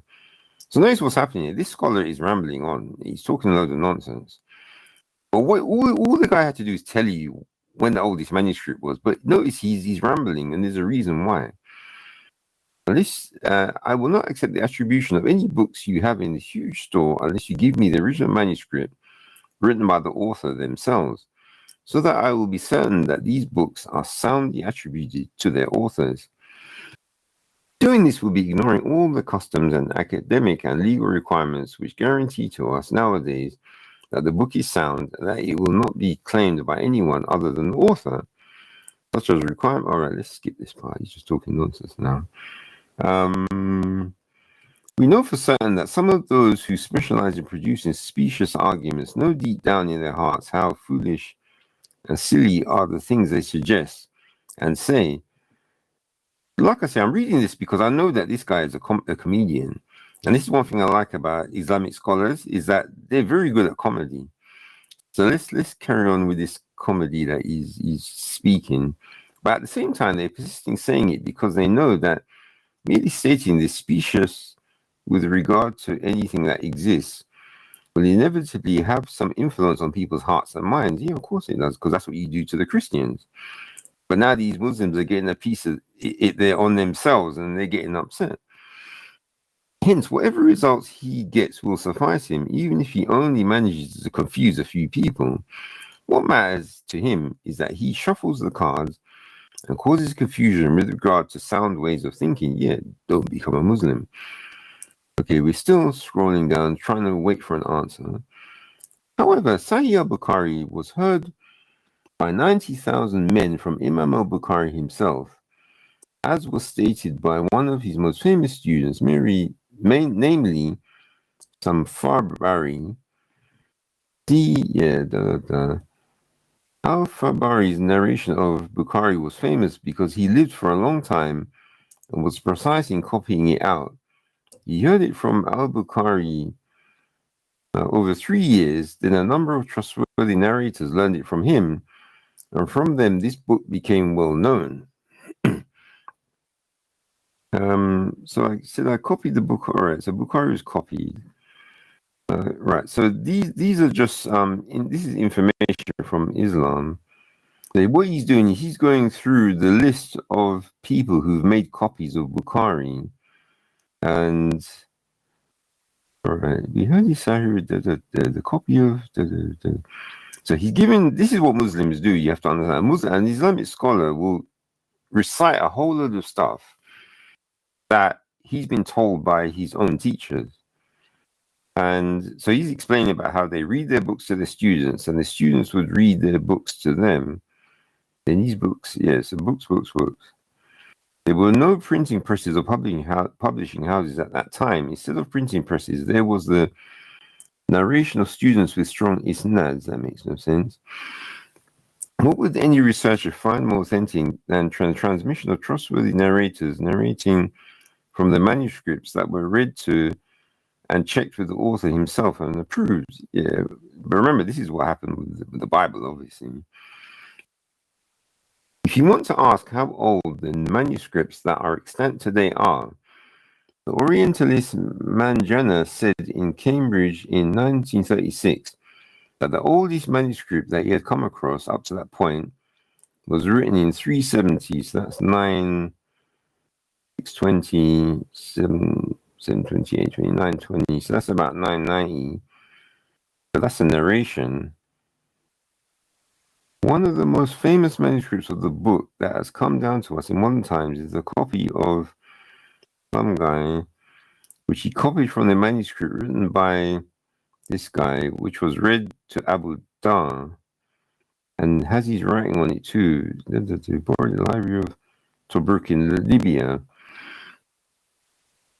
That comes. So this is 514. So that's 6, 7. That's about 11. That's the 12th century. Okay. And there's also a copy of the Imam and Hafiz, who's known as such and such.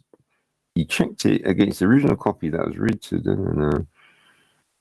Yeah, okay. And so on. If we were to keep listing the copies of Sahih that are extant in the manuscript libraries of the world and how close they were to the time when that Sahih was written, and a large numbers. So there's all these locations of different manuscripts. Right, okay. So what he's doing, he's giving like a long list of places where the manuscripts are. Right.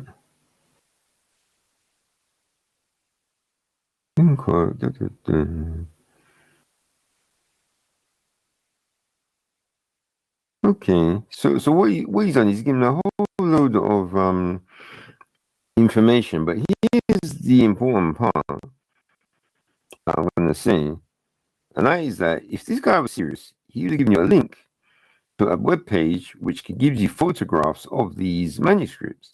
All he's done is quite a load of names. That's the thing, and this is what Muslim scholars do. He thinks that by quoting a whole load of names, that this is what validates Bukhari. He says no. With the Codex Sinaiticus, there's a web page which has photograph where you can get a photograph of every single page of the manuscript. I'm still waiting for these manuscripts for them to come online and for the Muslims to actually show that they actually have the correct text and that it matches, what is in Bukhari. But of course, the Muslims ain't going to do that.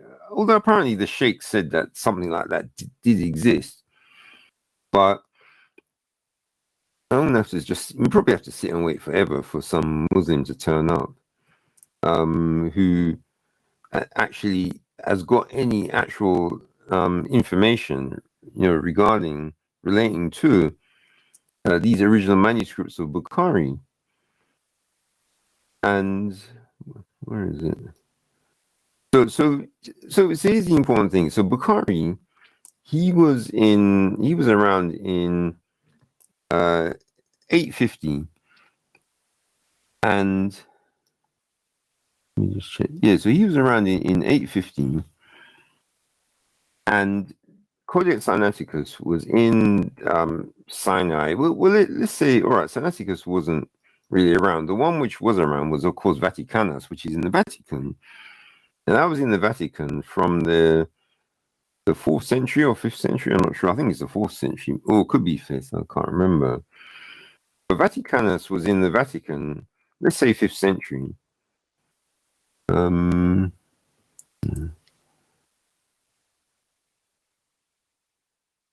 I was looking something up, but it looks like they've deleted it for some reason. I don't know why.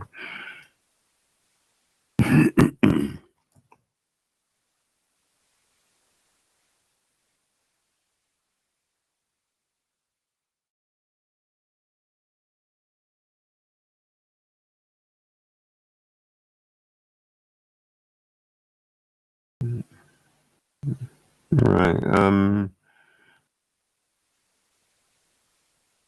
Okay, I'm just trying to find something to do with it's just some old text. So here's the thing. So Bukhari, he died in 850, and this scholar is making all these excuses about he's making all these excuses about we don't have original copies of Bukhari, but this and that guy copied it, and then we have these manuscripts which are supposedly copied from the original. Of course, the guy who copied that manuscript could have like made a load of stuff up, but you just don't know that. But here's the thing: Bukhari died in 850. Now, this I found this page, and look at this. This is called the Tanakh Gospels, and date is 690 to 710.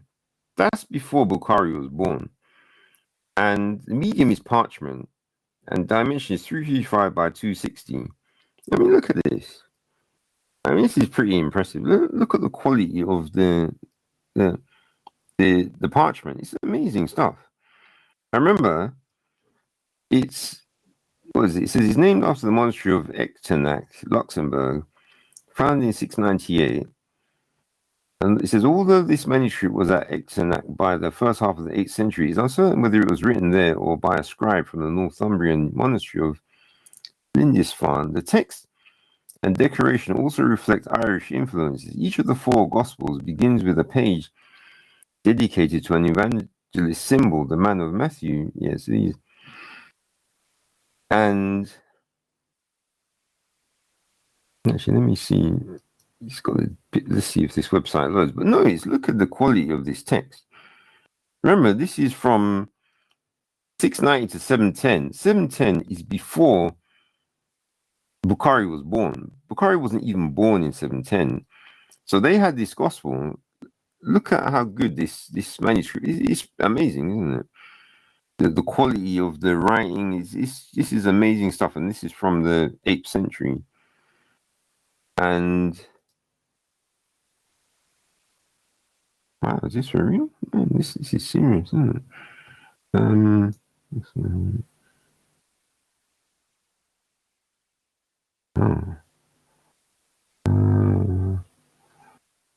It's just that they've got this. Looking at this page.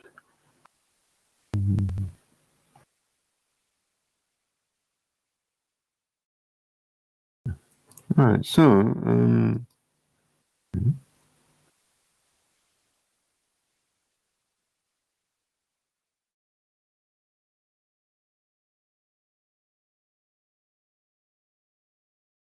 wow, this is impressive. So what it is, this is,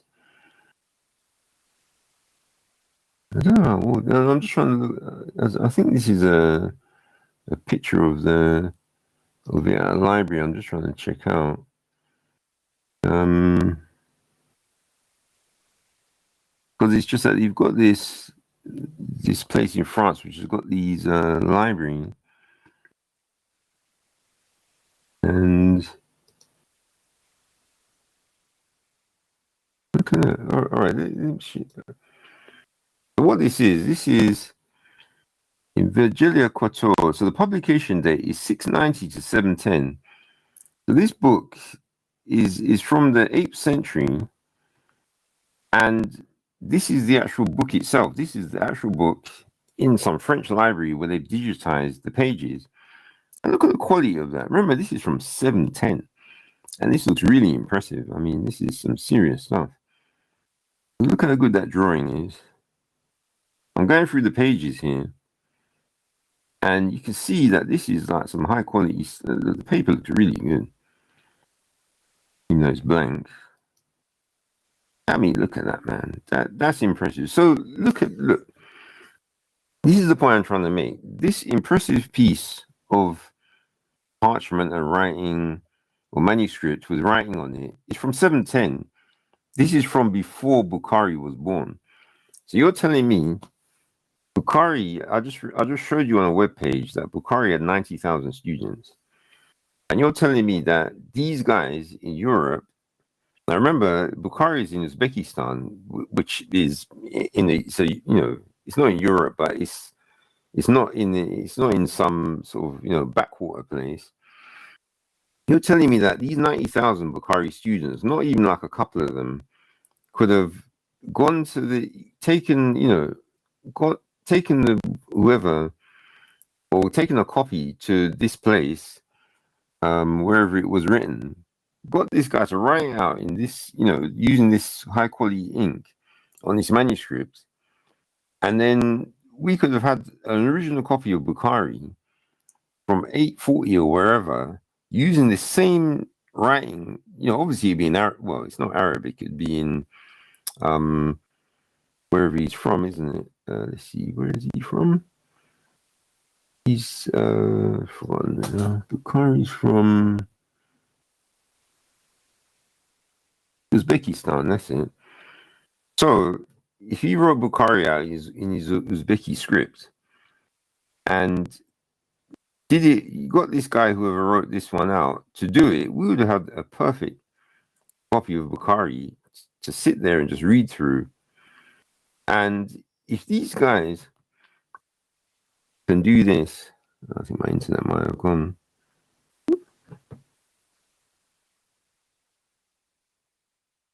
No, I'm still on. I think there's something wrong with the page.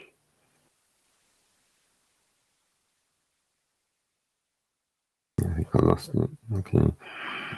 But like I was just showing you there, so this, I mean, this book, when you just look at the quality of the writing, how impressive it looks.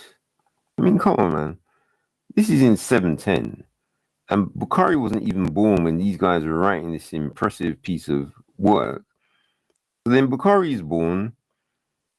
These guys who did this, look, Islam is supposed to be like some big belief. It's supposed to be more advanced than the Christian faith. The Christians have already got Sinaiticus Vaticanus and Alexandrinus written out on fancy parchment. So you're telling me these Muslims, if they were real, couldn't have got a copy of Bukhari done on this kind of parchment? You're telling me they couldn't do that, really? Because remember, they had you got Hanbal around at the time. He's supposed to have a big school in Baghdad. So you're telling me in Baghdad they don't have any kind of people who could write something like this? You sure? So this is what I'm saying. This is why one of the big proofs I have for saying that Islam was made up, and that it was just made up by some people later on, and that Bukhari is not even a real character. Because if Bukhari was real, all the stuff that he wrote down would have been put onto parchment like this, and we'd be reading it now, and then we could say, okay, at least even if Islam is false, at least it's real. So it's a false belief which is real, and it's got proper writings, that we can use and see. But the reality is stuff like this, all this high quality text is missing, showing you that Islam wasn't serious back in the time of Bukhari. It wasn't. It's only under the Ottomans when Islam became serious. And so this is what I'm really trying to show is that Islam was just invented by a bunch of guys at some point in history. And whatever they invented isn't even around now. So all we've got is the new Saudi Arabia edition of Islam. Of course, whatever Islam was being studied at the time, especially in the time of even Ibn Taymiyyah, it would have been a different one. So I just want to check. Just want to end it off with these.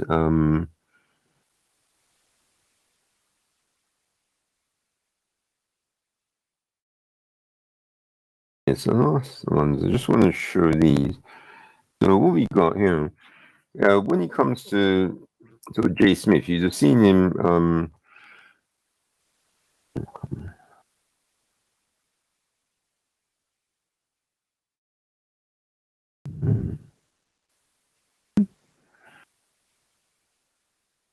Okay, no, what it is, I had this link, which was to some coins, but it looks as if, I don't know, some Muslims must have got to him, because he used to have the pictures of the different coins of the Umayyads and Abbasids. I think because his site was so good, what he had was so good that it's like I don't know, maybe some Muslims convinced him to get rid of it. So I'm just seeing if I can find. Okay, well, that's not too bad. If he's that's what Umayyad, but he's giving me Abbasids for some reason.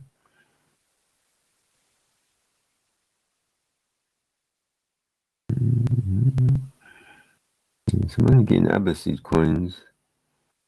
I can find some. Well, yeah, okay.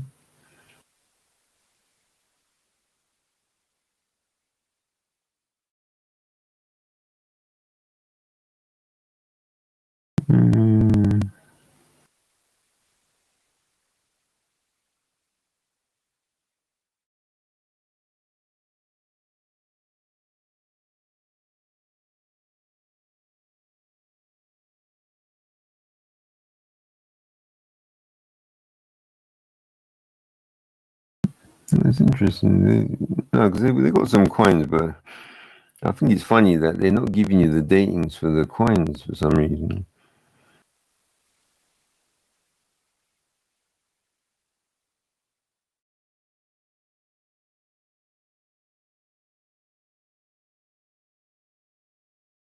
Because what it is, you can still get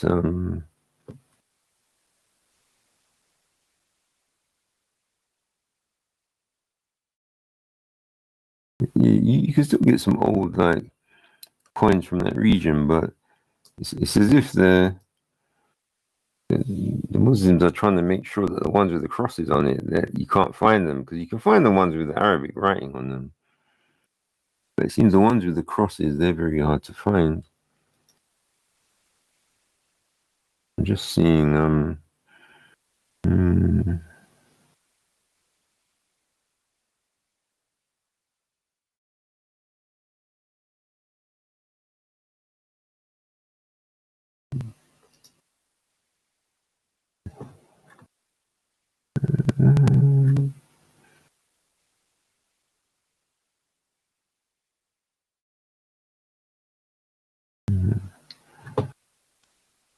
I'm just looking at this page and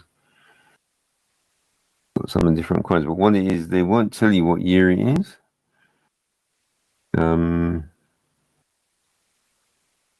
This is al-Malik. Because what's happened? All right, yeah, okay. They won't always give you the year, because I think this coin is.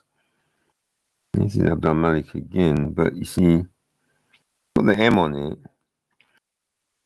I'm looking for the ones with the cross. And these are all Malik ones.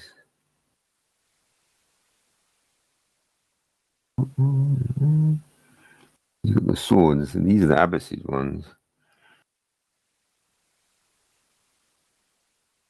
Because once he's got the Arabic, then it's the Abbasid. And these are the older ones because he's got the fire altar. But notice that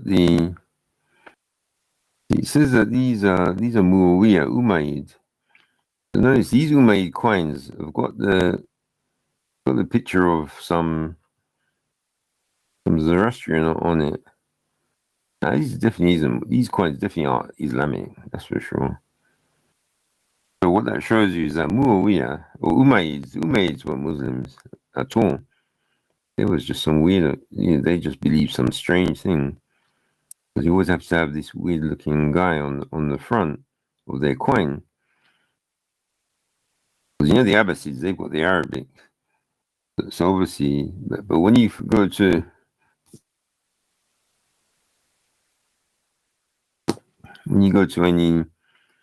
anything relating to Abbasids, you see the Arabic. But Umayyads, they might have the Arabic on it. So this is just got the fire water. And so this is Umayyads again. So these are Spanish Umayyads. So the Spanish Umayyads were they had the Arabic. And then this is the Arab, Umayyads. The 705, yes, that's al-Malik. All the ones where he's got someone holding a sword, that's always Malik, al-Malik. And as you can see, this one here, he's got the sword, but it's got that little crossing piece there. And you see see this weird little thing. So sometimes the cross piece isn't there. And it's got the M on the back.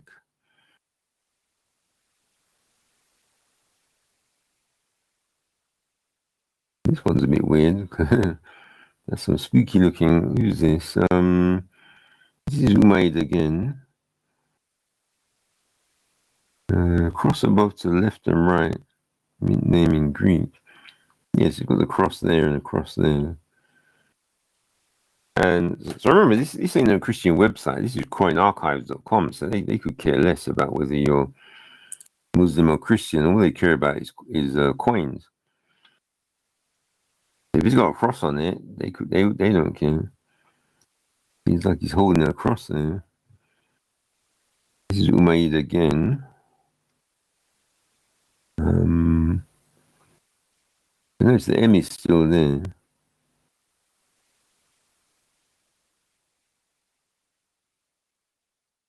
And you see, and this is the main evidence how you know that the Umayyads were not Muslims at all, because they would never have these crosses on there. And you're not going to do a coin with two skeletons sitting beside each other. But no Muslim's going to do that. Why would you? That's just madness, isn't it? Because Muslims would do this. Look, just Arabic. That's what they do, and they even have coins like that now. But any coin which has got like some spooky guys on it, that's not. They're not Muslims. So they'll keep telling you that Umayyads are Muslims, but their coins say otherwise.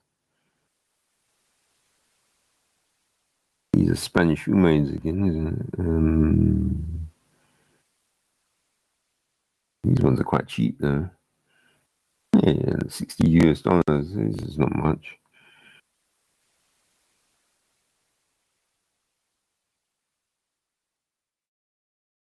But yeah, these are the ones with the it's got upside down menorah on it. So these are and this is supposed to be Umayyad as well. So now the Umayyads are a bit Jewish. Sometimes they're a bit Christian. Now these ones are a bit Jewish. So it's amazing. These Umayyads are all over the place.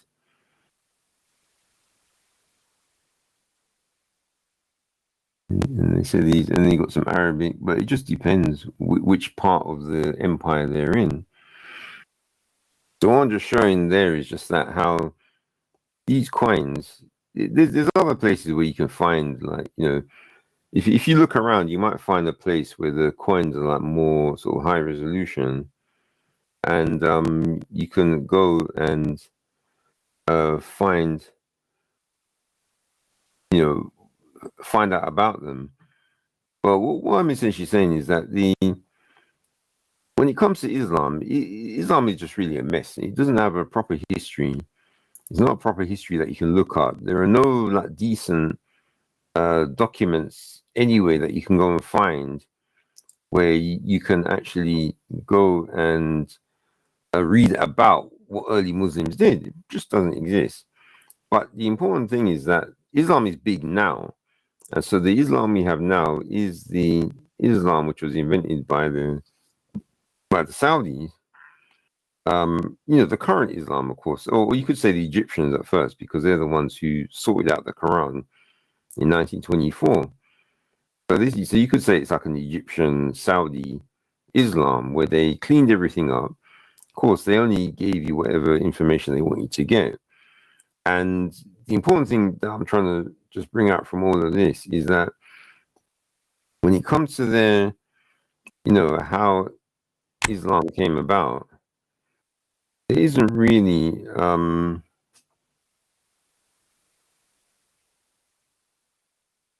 there isn't really anything from essentially before. You can't find anything decent from before the let's say the 14th century or 16th century even. So these Jalalains, they did the last cleanup of the Quran in the 16th century, all right, 15th century then. And so from then on, that's when you could say you have a reasonably complete Quran. And of course, that is in the time of the Ottomans. So essentially, it wouldn't have been the Ottomans who invented Islam. They just picked up the mess, put everything together. So all of this mess that you have here, the Ottomans knew that this isn't, you can't really do much with all of this big long gap here and all these different writings all over the place. So they had to harmonize it. And of course, they'll tell you that, everything's based on these, what's the four schools, which is the Hanafi, Maliki, Shafi, and Hanbali.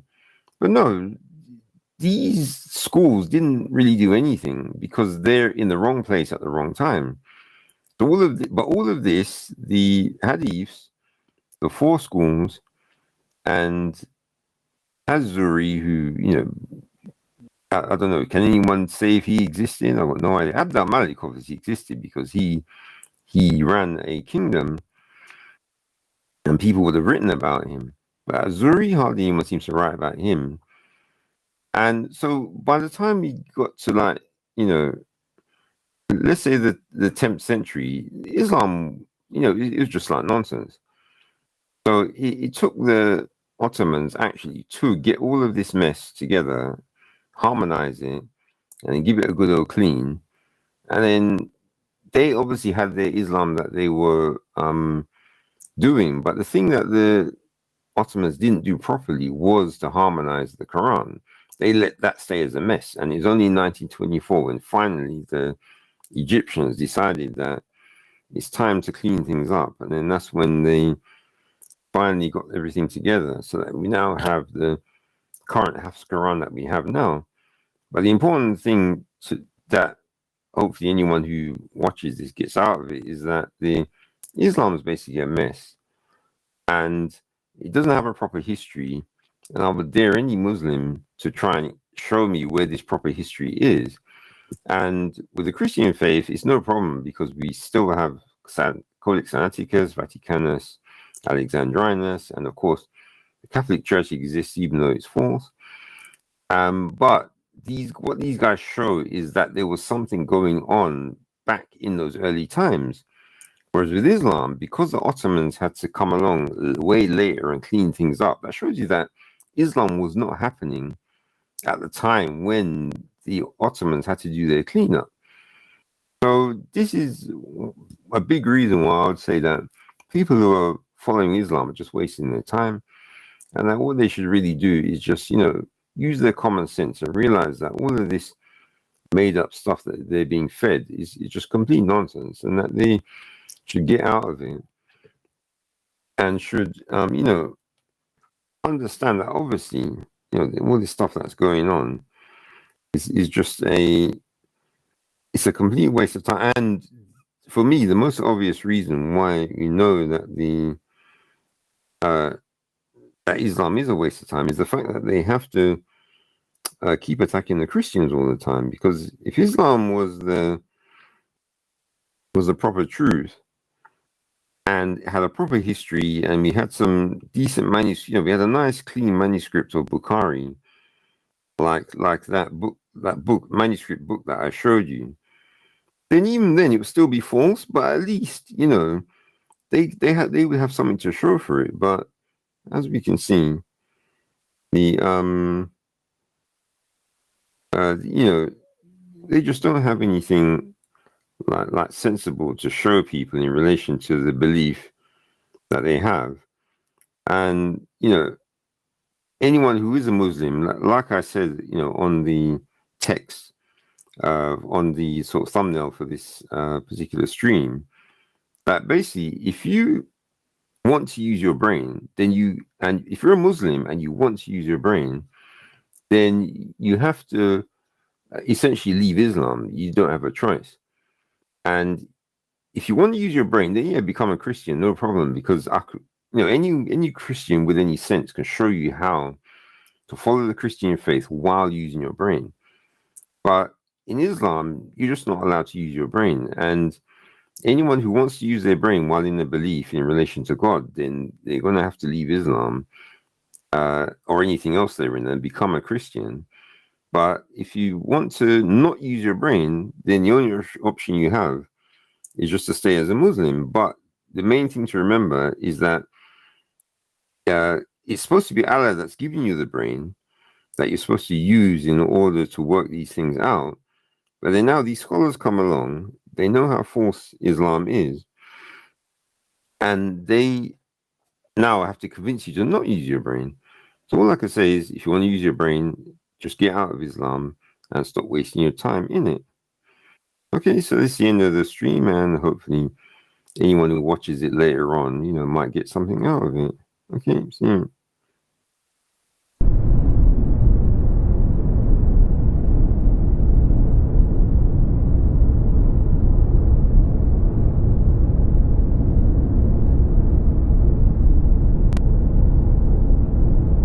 Israelites will return to take down Islam.